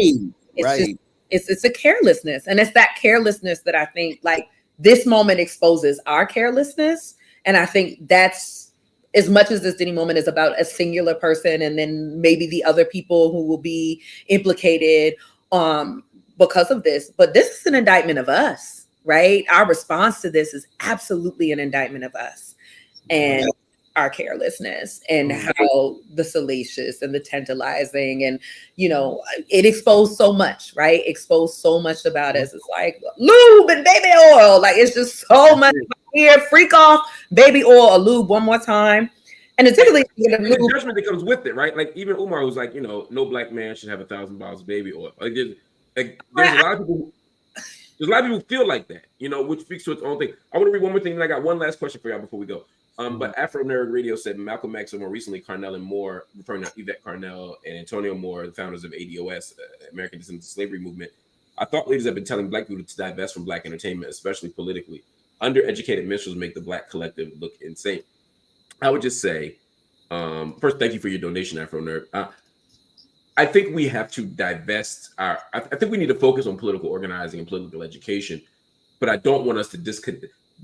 This Diddy story isn't just about an individual celebrity. It's about, it's a reflection of, it's a microcosm of so much that's going on in our world. How do we think about justice? How do we think about harm? How do we think about rape culture? How do we think about the criminal legal system? This stuff ain't all coincidental. Colleague JNS Nakti University said, do you think the mass CEO resignations within 24 hours of Diddy's arrest is connected?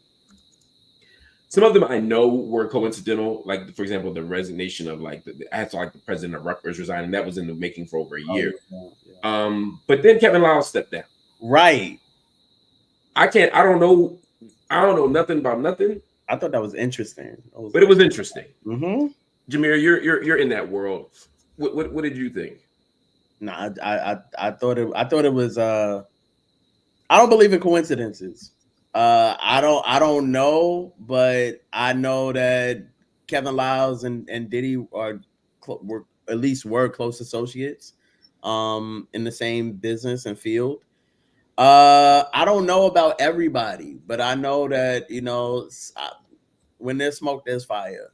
I'll just say that because I don't know these people to on my own, but when there's smoke, there's fire. I'm sure there are people who are frightened about what is on these potential tapes or what the FBI has found, or even might have been tipped off. I don't doubt that either. It's super interesting. Treva, I want to bring this question to you from NRB 1989. Do you think that hip hop has so much overt misogyny and aggression in part because many of these rappers have been violated by Puff, Jimmy Iovine, etc., so they overcompensate? And by the way, part of the narrative is that Diddy was sort of ritually hazed into the the culture of sexual violence in hip hop, and so he's always sort of said, I ain't doing nothing to nobody that wasn't done to me. He didn't explicitly talk about it being sexual. Mm-hmm. He would say it about walking for cheesecake, but is it the same? Is it the same premise here? Do I think that's the reason hip hop? I think our culture is wedded broadly to overt misogyny and aggression. I don't think that's singular to hip hop.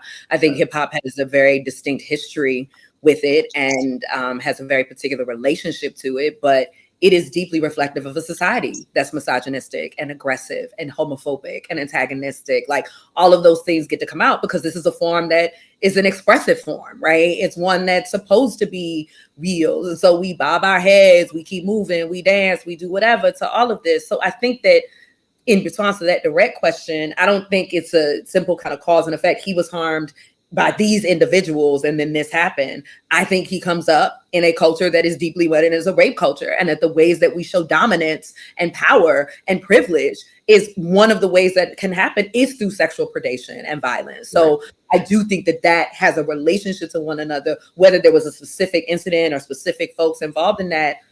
It's not that that's irrelevant to me because harm happened, but I think in the broader context of everything, like, yeah, we got to talk about the entire ecosystem, right? We got to talk about the entire climate of violence that comes with power and money and resources and how male dominance is shown in particular spaces, right? And if we still think about hip hop as still, like many industries, a male-dominated industry, a cis male-dominated industry, what are the ways that you exact power and domination over people, right?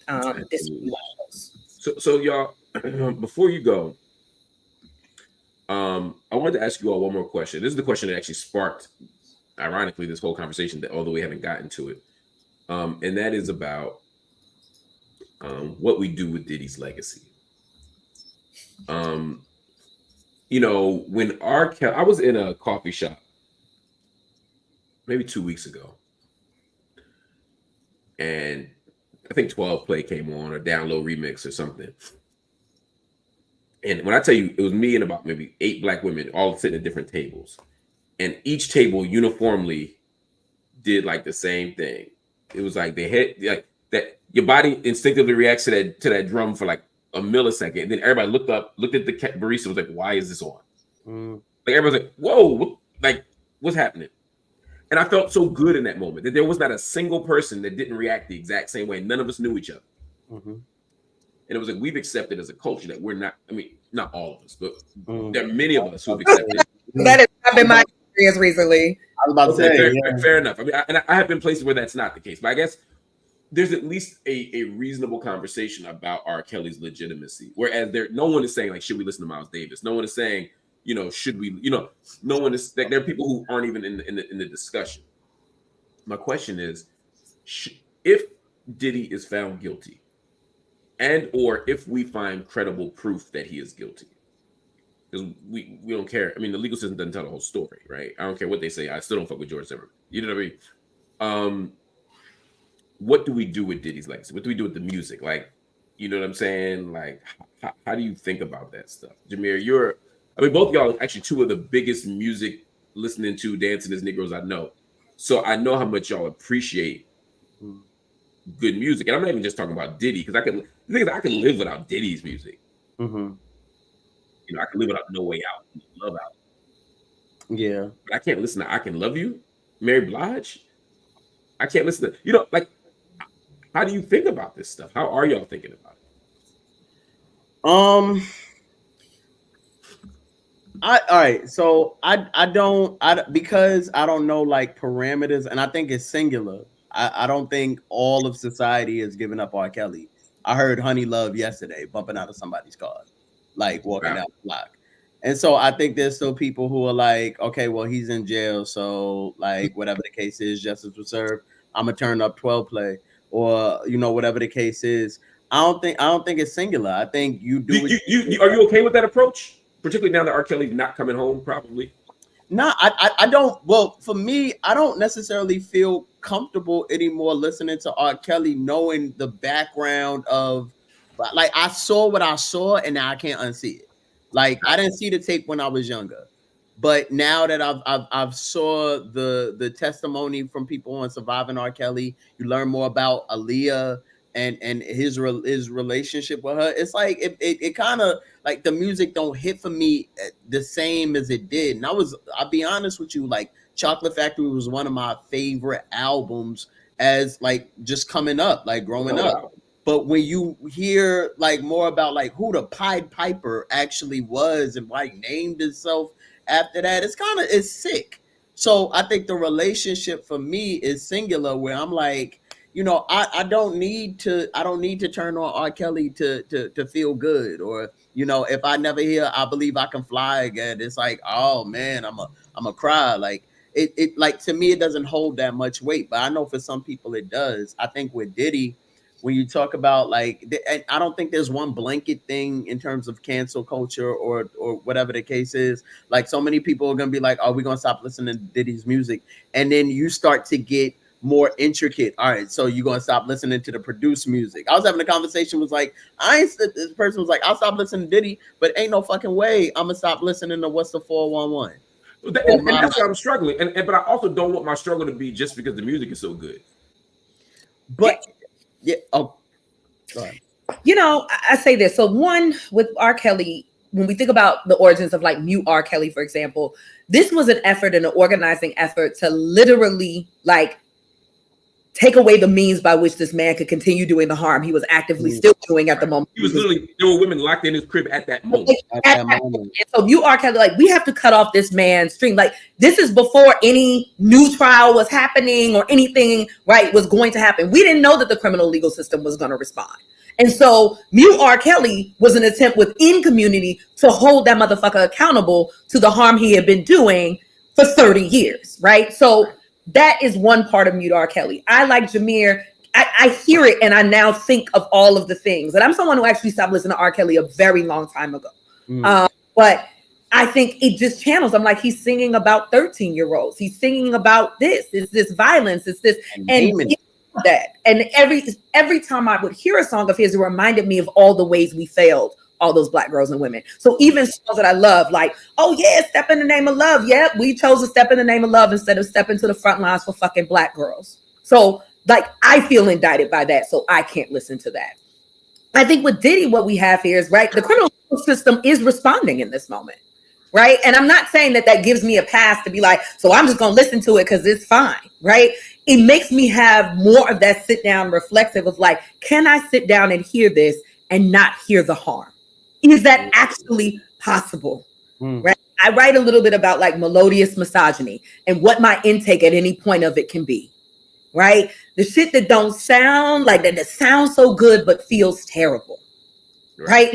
What do we do with that? And how do we hold that? And I feel like I always have a capacity for it. And then there's some point where I just tap out and I can't anymore, right? And I feel like I'm in this moment of deciding with Diddy, like Tripping came on early on my Pandora. So it's Missy Elliott. And I'm like, I can't cancel Missy, right?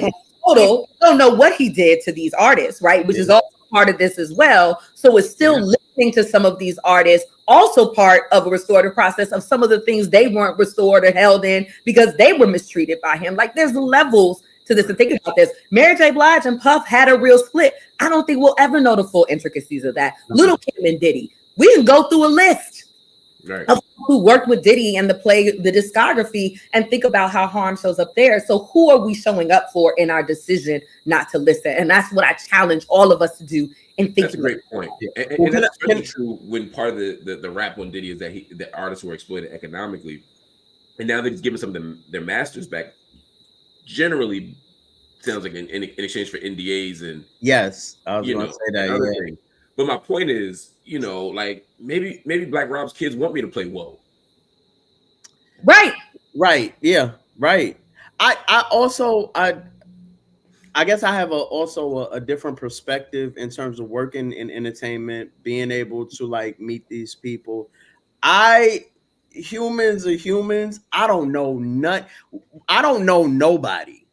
I don't know nobody. I can't put my trust of faith in anybody. I've heard stories from people who you wouldn't believe were accused of some of the most heinous things.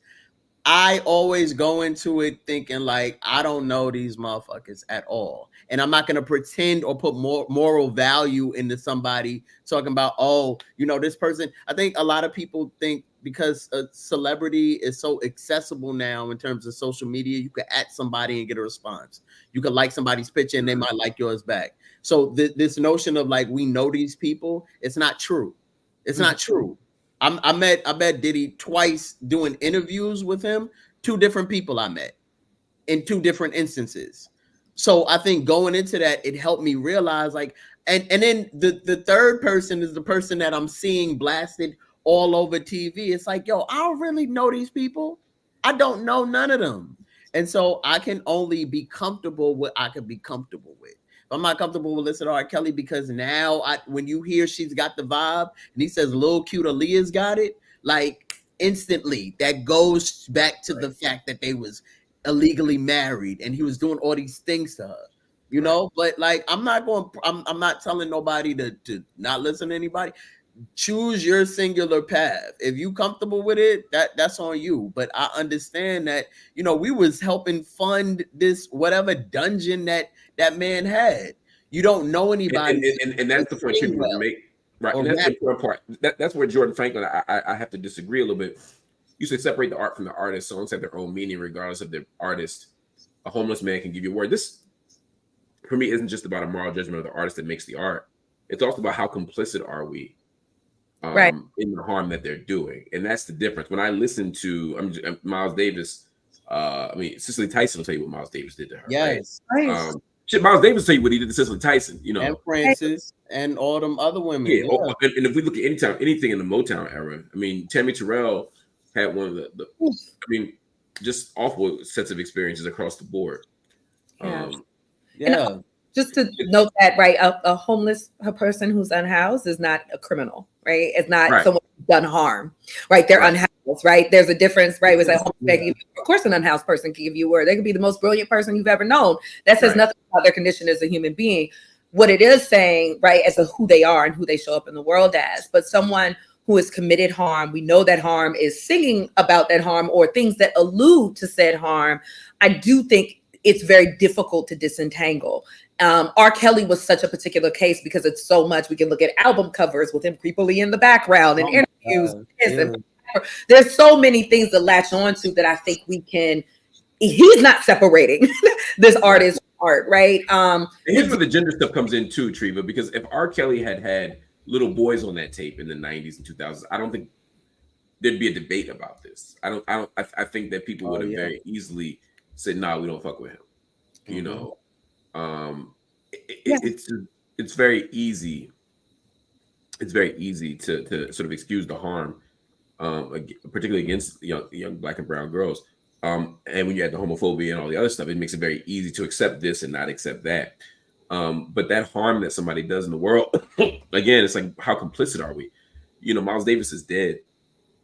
You know, do I want to fund P. Diddy's legal defense fund by, buying Bad Boys Greatest Hits for the next? You know what I mean? Like, there's a way that it's not just the abstract argument, but to the R. Kelly point, he literally had women in basically a dungeon in a crib, and R. Kelly was broke.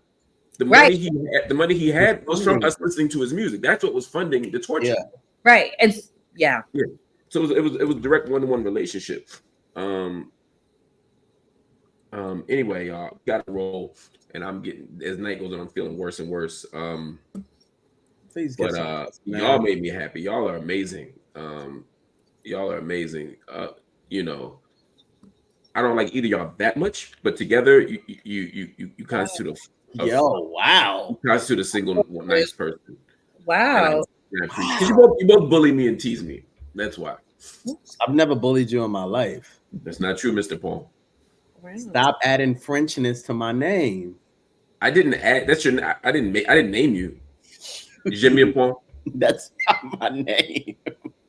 I'm not doing this. Oh gosh. Learn to love yourself, brother. Wow. Oh, we had this conversation. Right. Is digging in here, and then you just throwing digs at the end, like, bro, let's not do this. We know you don't actually want to do this, because now that we're the serious part, if we actually want to do tea, we can. I'm always willing.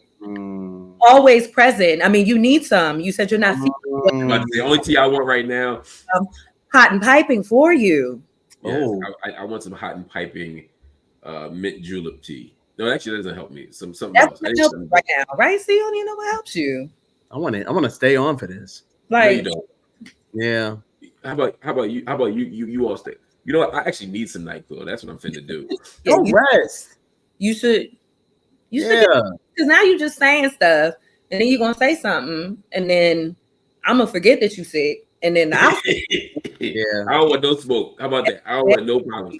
I stand in unwavering solidarity with you two. Take your bully me again, though.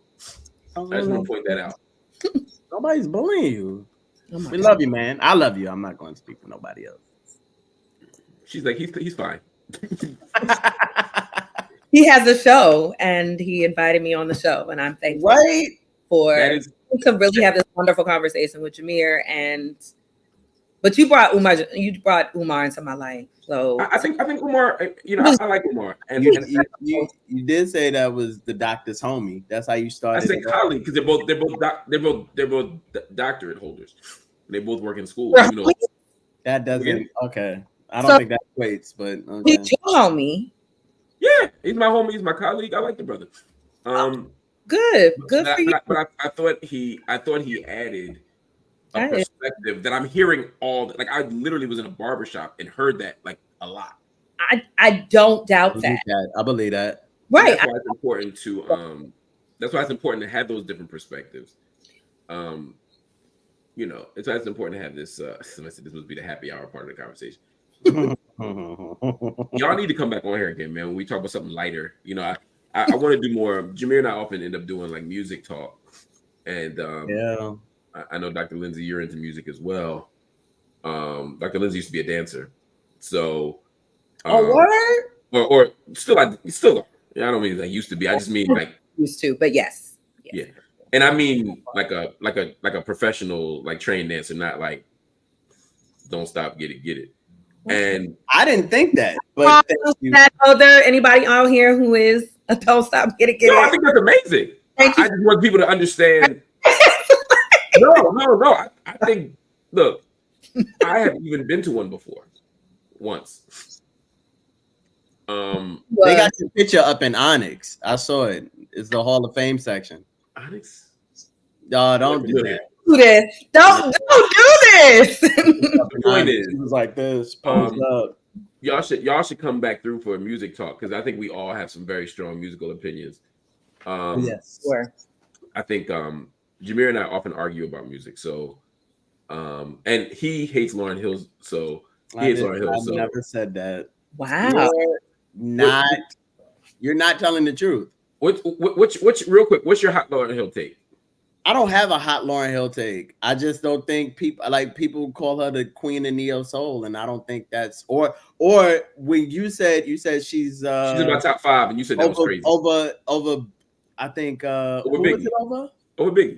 Over Biggie. Yeah, I disagreed with that. I said no. You didn't just disagree. You thought it was crazy. I did. That's disagreeing. I disagree. Yeah, but like, disagreeing is like okay. I got a different top 5. You made it sound like because like I said Benny Hill. You're talking about. We gonna get into this now? You want to get into this now? You know what? I got 5 minutes. You have 5 minutes, Dr. Lindsey. Okay.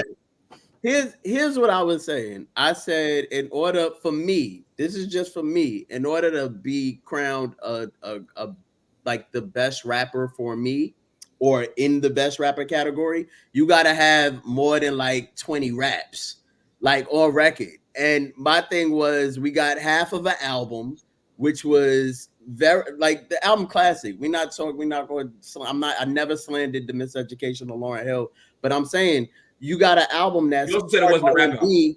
You got an album that's part R&B. You said it wasn't a rap album.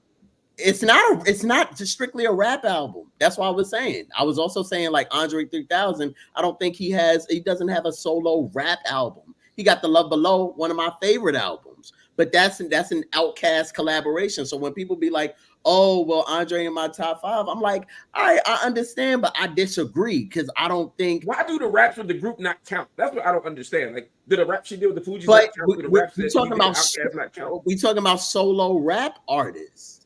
So okay, so I think. Point reporter here feels like we're arguing from two different positions of where this favorite is, because Jameer, I would say that it's for me, I take a whole body of work, and so you're working a group because like for me, the fact that Lauryn Hill just shines in the Fugees in a particular way, right? Mm-hmm. Like there are verses from the Fugees that to me are some of the best verses. I'm just using her as an example, right? Mm-hmm. instance, or for Andre 3000, or for me, like I hops on your remix, your song, you forget other niggas was on there, right? Like so. Every time. So I think for me, like the body of work is really important in that context of deciding like how you then structure your vibe, not just their solo contributions. So where it's like, if you said Miseducation of Lauryn Hill isn't in your top 5 hip hop albums, for example, I would actually understand that as an artist. Like, I think that makes a lot of sense given the nature of the album. I understand why she might not be in your top 5. I also understand that. I do think it's hard to make that assessment of her without taking the fullness of the body of work at any point where she's rapping. Like, I think that matters in terms of that. So like performances, her sitting on the Video Soul thing with the Fuji and just rapping off the, like those moments to me indicate us something about how she would show up in the conversation versus just kind of miseducation or. For sure. And I totally understand that, but I don't think that negates, like, in me personally, you're taking Biggie out of the conversation as top 5 when he gave you how many verses? He got 2 albums. But he got 2 rapping. He has 2 albums of rapping. These are albums where he rapped straight through. Like Lauryn Hill gives you raps, and I understand that. We got raps, and we gonna pile them all in. We gonna take Unplug. We're gonna take raps from the first Fugees album, the second, or the live performances. We talk about full classic albums. You got Biggie. You got two. First of all, I think they're 2 of the greatest storytelling albums. If you just listen to front to back, they tell a full story. I don't think if we talking about rapping, I don't think you can exclude Biggie from a top 5 over, like you put Lauryn Hill over Biggie in a top 5 talking about just straight rapping. I got Kendrick over Biggie too at this point. I mean, Kendrick is about to move into my top 5. But Kendrick Lamar has a canon of music. We talking about more than 5 albums, rapping, experimental. You see the growth. Not that you didn't see it in Lauryn, but I haven't heard a full Lauryn Hill rap body of work. I've heard bodies of work from Lauryn Hill that were amazing. Right, but I think that's the thing, right? Like your criteria needs a body of work for it to qualify, and like as like a cohesive body of work. And and for me, I'm looking at like artistry across the board, right? Like I'm like, and I'll just take her rap artistry across the board from like, how many bikes to going to right, like Ready or Not, like I mean. And then you do get to Miseducation of Lauryn Hill and things subsequently, or Bars Off the Dome or Live. I do think that matters in terms of skill set, which is not to say my top 5 moves all the time because of that argument, right? Yeah. Because of that shit, because I learned more about an artist. Like watching Biggie, the newer Biggie documentary that took us to like Jamaica in understanding his body of work. I was like, oh, this really changes some things for me in terms of how I've ranked Biggie and my thing about his musicality. It made me listen to him differently. Like our top 5s have to be flexible to account for that. But I do think you have to consider the kind of arc of a career. And unfortunately for someone like Christopher Wallace, we have a really finite body of work, right? A very short body of work to consider in that. Like that's a really hard one. This is your top 5 on your little shirt, your little hoodie. Why black women always got to diminish the black man like that? It's 3,000. Okay. Like you, all right, okay. I mean, I think that's a very solid top 5. Like I don't usually argue against people's top 5 because this can be a lot of different ways. Clearly. Yeah. I respect people's top 5 as long as there's nothing ridiculous in it. Right. I think with that one, you know, I have rapping Forte is in your top 5. I'm punching you in the face. Okay, but also like how we like that's a solid top 5, but also like the music has advanced so much past like I think yes it has. Music stopped when Biggie died. That's not true. I don't think that's true. People have taken the baton and created bodies of work. Like shout out to like so L Boogie Walk, so Doge. Yeah, this is what I'm saying. We in 2000. Her album is great, by the way. I listened to it on Van Lathan's recommendation. It's a great album. Fire. It is fire. But she's no Lauryn Hill. But we can also include other artists. It's music has expanded. All right, we're not here where it's boom backs. We're not even selling crack no more. Get off my It's look. not Look, even- he's smoking it. Yeah, but people have supposed to make me moved on. People have moved forward. All right, there's other artists that can and I have also an argument that I think really should include Busta Rhymes too and Missy Elliott. No, because we don't Wait a minute. Hold on. Whoa. I love Missy Elliott. It's not No. I'm just saying, the same criteria you use to exclude Lauren would also exclude Missy. No. Here's what I'm saying. I said we should start putting more value in originality. We don't put a lot of value in originality. There could be 100 DMXs, 50 Cents, Nas, Jay-Z's. There is no other Busta Rhymes. I have yet to find another Busta Rhymes in 30 plus years. How much credibility do we put in originality when we talk about hip hop? I would not be upset if I saw someone who included Busta in their top 5 for that reason. Like, my criteria for my top 5, right, for me, like I said, is an arc, which is why it changes. Mm-hmm. What is it today? What is it today, Treva B. Lindsey? My top 5 today. Okay. So, Andre, 3000. Kendrick is in my top 5. This is one right now. Rhapsody is in my top 5 right now as just incredible lyricist and just thoughtful storytelling. I've been listening to her a lot lately. So she's up there right now. Jay remains there. And this is the hard one, but this is my originality one. It's Missy.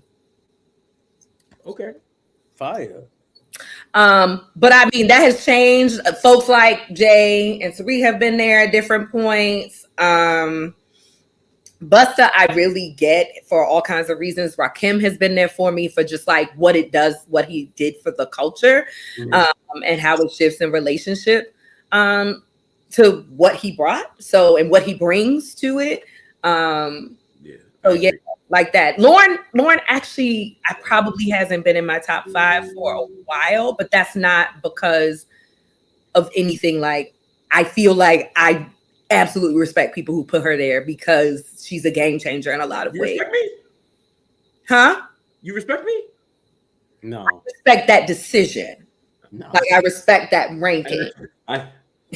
So close. Jameer, before we go, who's your top 5 today? I usually don't have a top 5, but I was thinking about it. I got Ghost, Raekwon, Jay, Busta.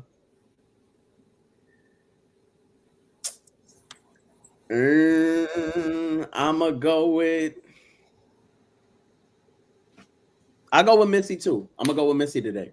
I just one that was below the Mason Dixon because I was about to be like, see this Northeast quarter. This whole thing with Shaolin for a minute. I was like, damn.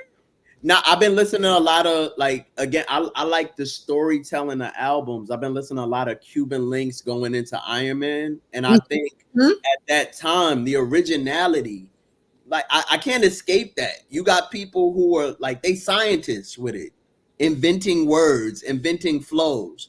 We don't put enough craftsmanship on originality when it comes to hierarchy. I know people want to just, Jay the best, Nas the best. But how much of stepping out of the box and taking chances and risks, what is the reward for that?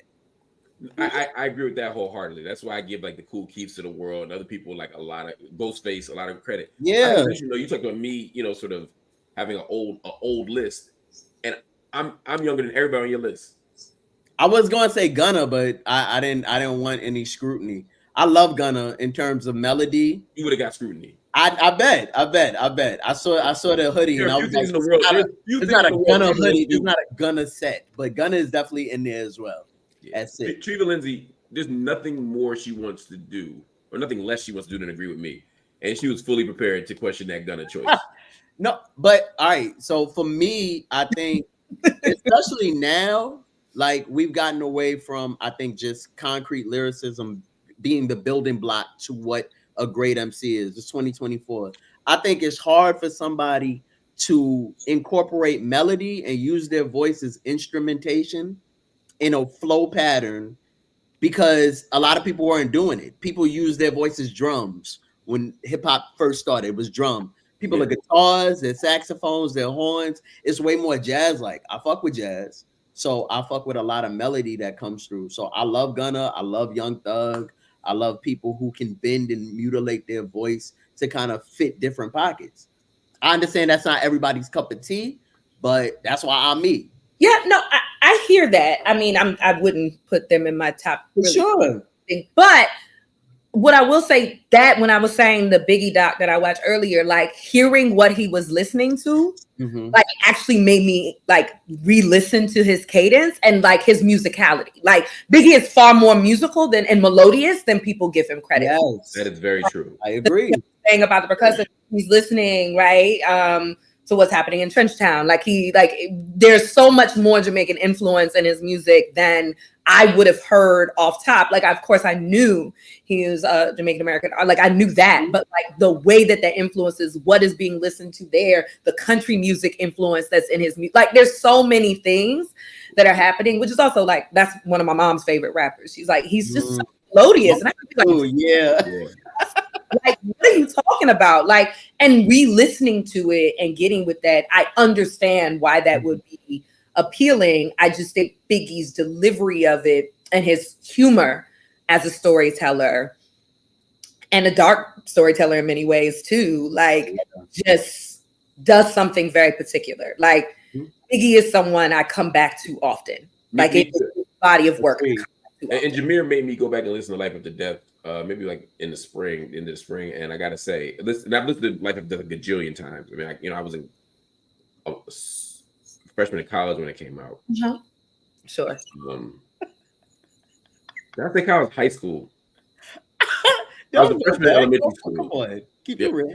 And I just remember it always being a special album to me. But now when I really listen to it in terms of like how much better at rapping he got so much better. Really, so much better. It was really good before that. So like the improvement in what he's listening to, where he is at such a young age as an artist, the leap that he does between the two albums is pretty incredible. It's wild. It is. It's something to be looked at very favorably. So I again, nobody that y'all named mostly, I would disagree with on a list of a 5, because I always think it's like top is versus it's more your favorite. Like there's more things, because we all had slightly different criteria. I could come in with I really want Jay Electronica on that list, but I just can't justify it right now. But like there are people, it's like top 5, favorite 5, best 5. They're all kind of different.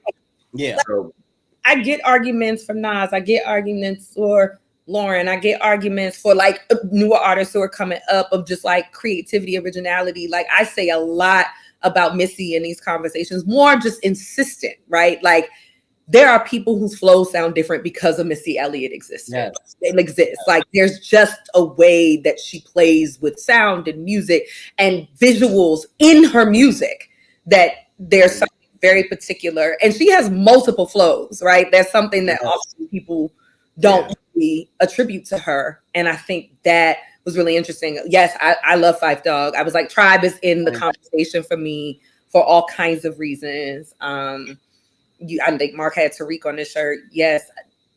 There's no shortage of people who I think can be in the conversation, right? I think what happens and narrows in is like, there's something for me that there's like originality matters a lot, lyricism matters a lot, but I also look like on impact on the culture. That does matter to me. Like where is the impact on the culture for me? And do I hear something new when I listen to them again?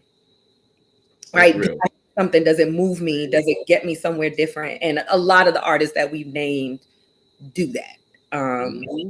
And that's more than just rap as a singular thing, but like the art of like moving people. Like that to me has something at its core, which can be for fun. It doesn't have to all be like, it needs to be so like heavy and all. I love party and bullshit music. Like that's fundamental to me. Like there's a reason like the first, highly successful commercial hip hop song is just a party song. Cause we need joy, we need pleasure. So I love people who can do that really, really, really well. As we wrap, Black Thought, somebody had Black Thought, KRS, Jay-Z, LL Cool J, Eminem. I just want to say the LL Cool J thing. LL just put out an album. It's good. I really like it. It's really good. Like it. It's really good. My best friend told me I'm on timeout because he thinks the album sucks and that I don't deserve. Yeah, I've heard both sides. This album has strong feelings. I will agree with that, but I really enjoy it. That's what I'll say. I enjoyed it more than any hip hop album this year. Damn, I can't think of one I've enjoyed more. But also, it's my favorite LL album in a long time. Which I mean, I thought the beats were amazing. I thought Q-Tip did a great job on production. Yeah.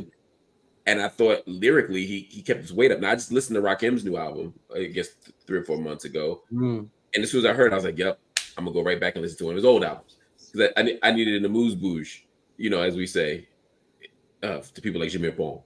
And then I listened to Common and Pete Rock. And I was like, Common feels uninspired now to me. And I love Common. He's one of my rap heroes. And he was in my top 5 until very recently.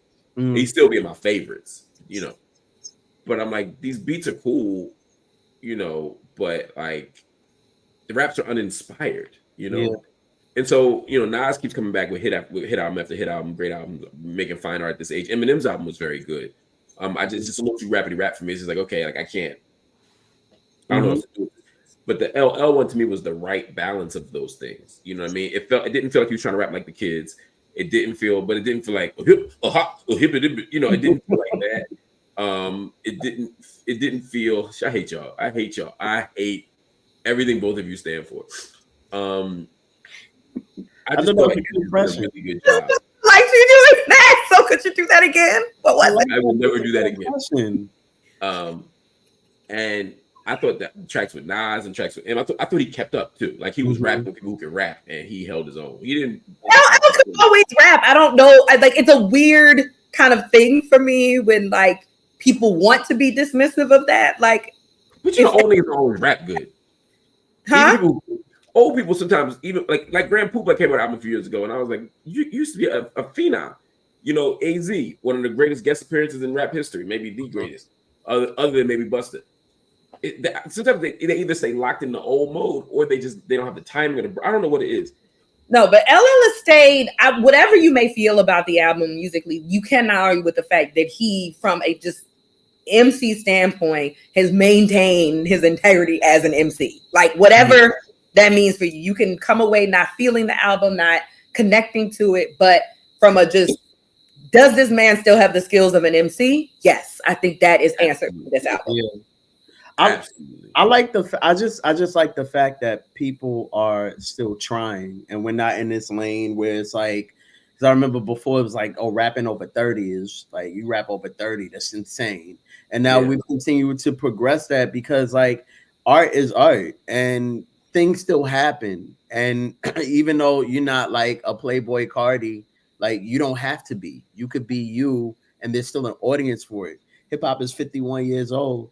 Right. It's a beautiful thing to still have people still out there contributing because there's an audience for it. It might not be you. You might not want a Grand Poobah album in 2024, but somebody does. And I love that. I like that they're still out there doing their thing, trying to contribute to society, their art, their expression. We need that. I love it. Yeah. I love it. All right, y'all. We gotta roll. But yes. I appreciate y'all. What a great conversation, y'all. Jameer Pond.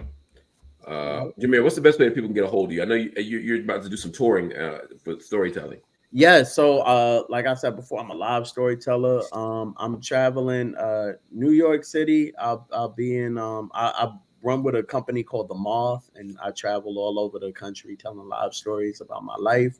But you can follow me and find me in your city near you, hopefully soon, at Jameer Pond, JameerPond on Instagram, and Jameer Pond 1, the number 1 at on TikTok, and JameerPond.com just to keep up with me. So, thank you for having me, Marc Lamont Hill. Now, that's just disrespectful.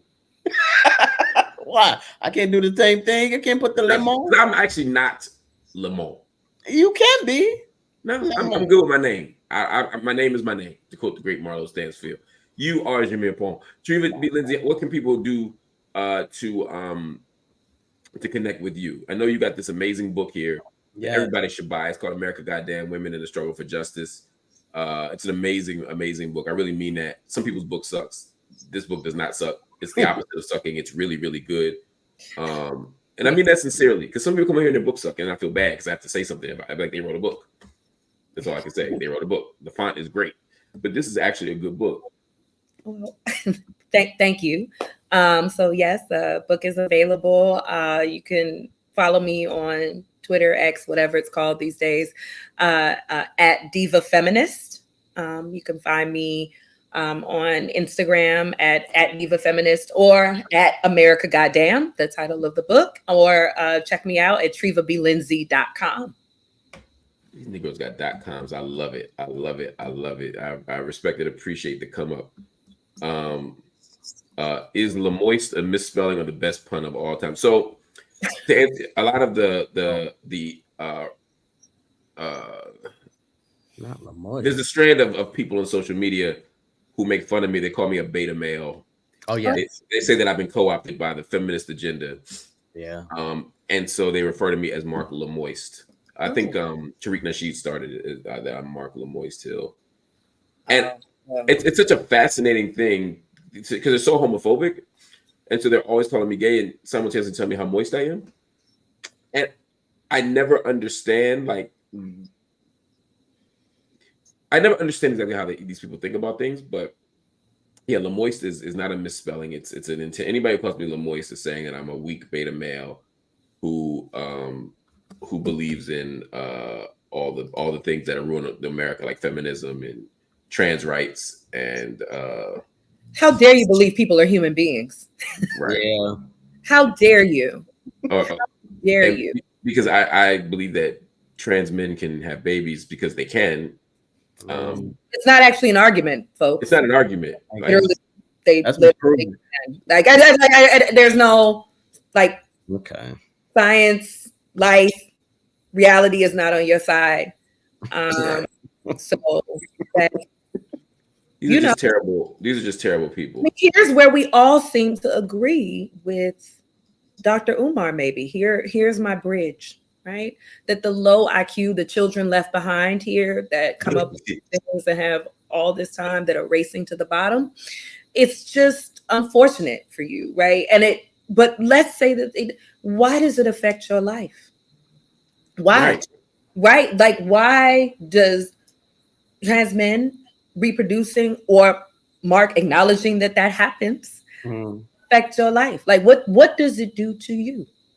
How does it change anything about your raggedy life? And one's moistness be that you feel preoccupied to repeat over and over and over and over again. It's unfortunate, and for you, it's such a, something that has you so caught up. It's very weird. It's very odd. It is. Mark, next time you tell them I'm not a beta male, I'm a kappa male, and I'm damn proud of it. Wow. And then hit them with one of these. Hit them with one of them after that. I'm sorry. One of what? You gotta with a pair of boat shoes on and a polo collar, and just hit them with one of those. All right. They'll go away. Huh? That's a terrible shimmy. Hey, look, I don't claim that gang. And you, sir, are an iota. Yes, that's right. And usually when I say that, it's like a diss, like to somebody, because it's the worst thing you can call somebody, but you're really an iota.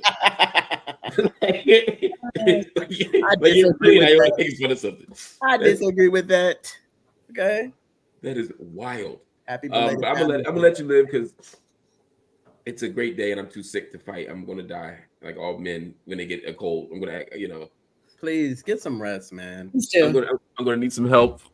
I'm gonna have like what they do on the that meme where dude has like the nostrils. I'll be hooked to.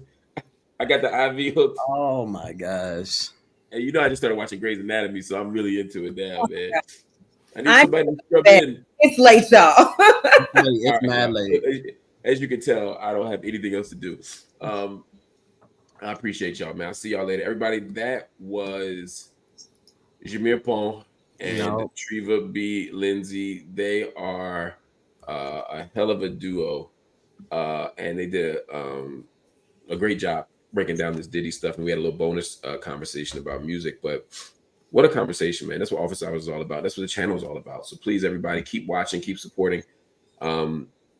Hit the like button, please.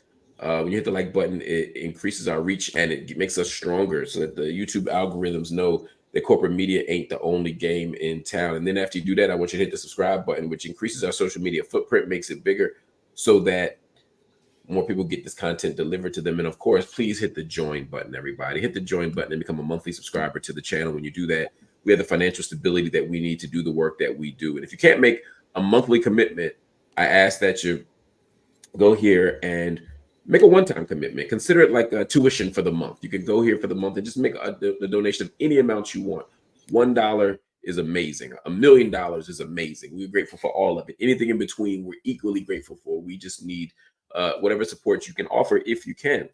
But if everybody watching right now were to donate $10 on this Cash App, PayPal, Venmo, or Zelle, everybody watching were to donate $10, we would meet our financial goals for the month. We would be able to pay our staff. We'd be able to invest in new technology. We'd be able to pay our editors. We'd be able to put money toward the new studio.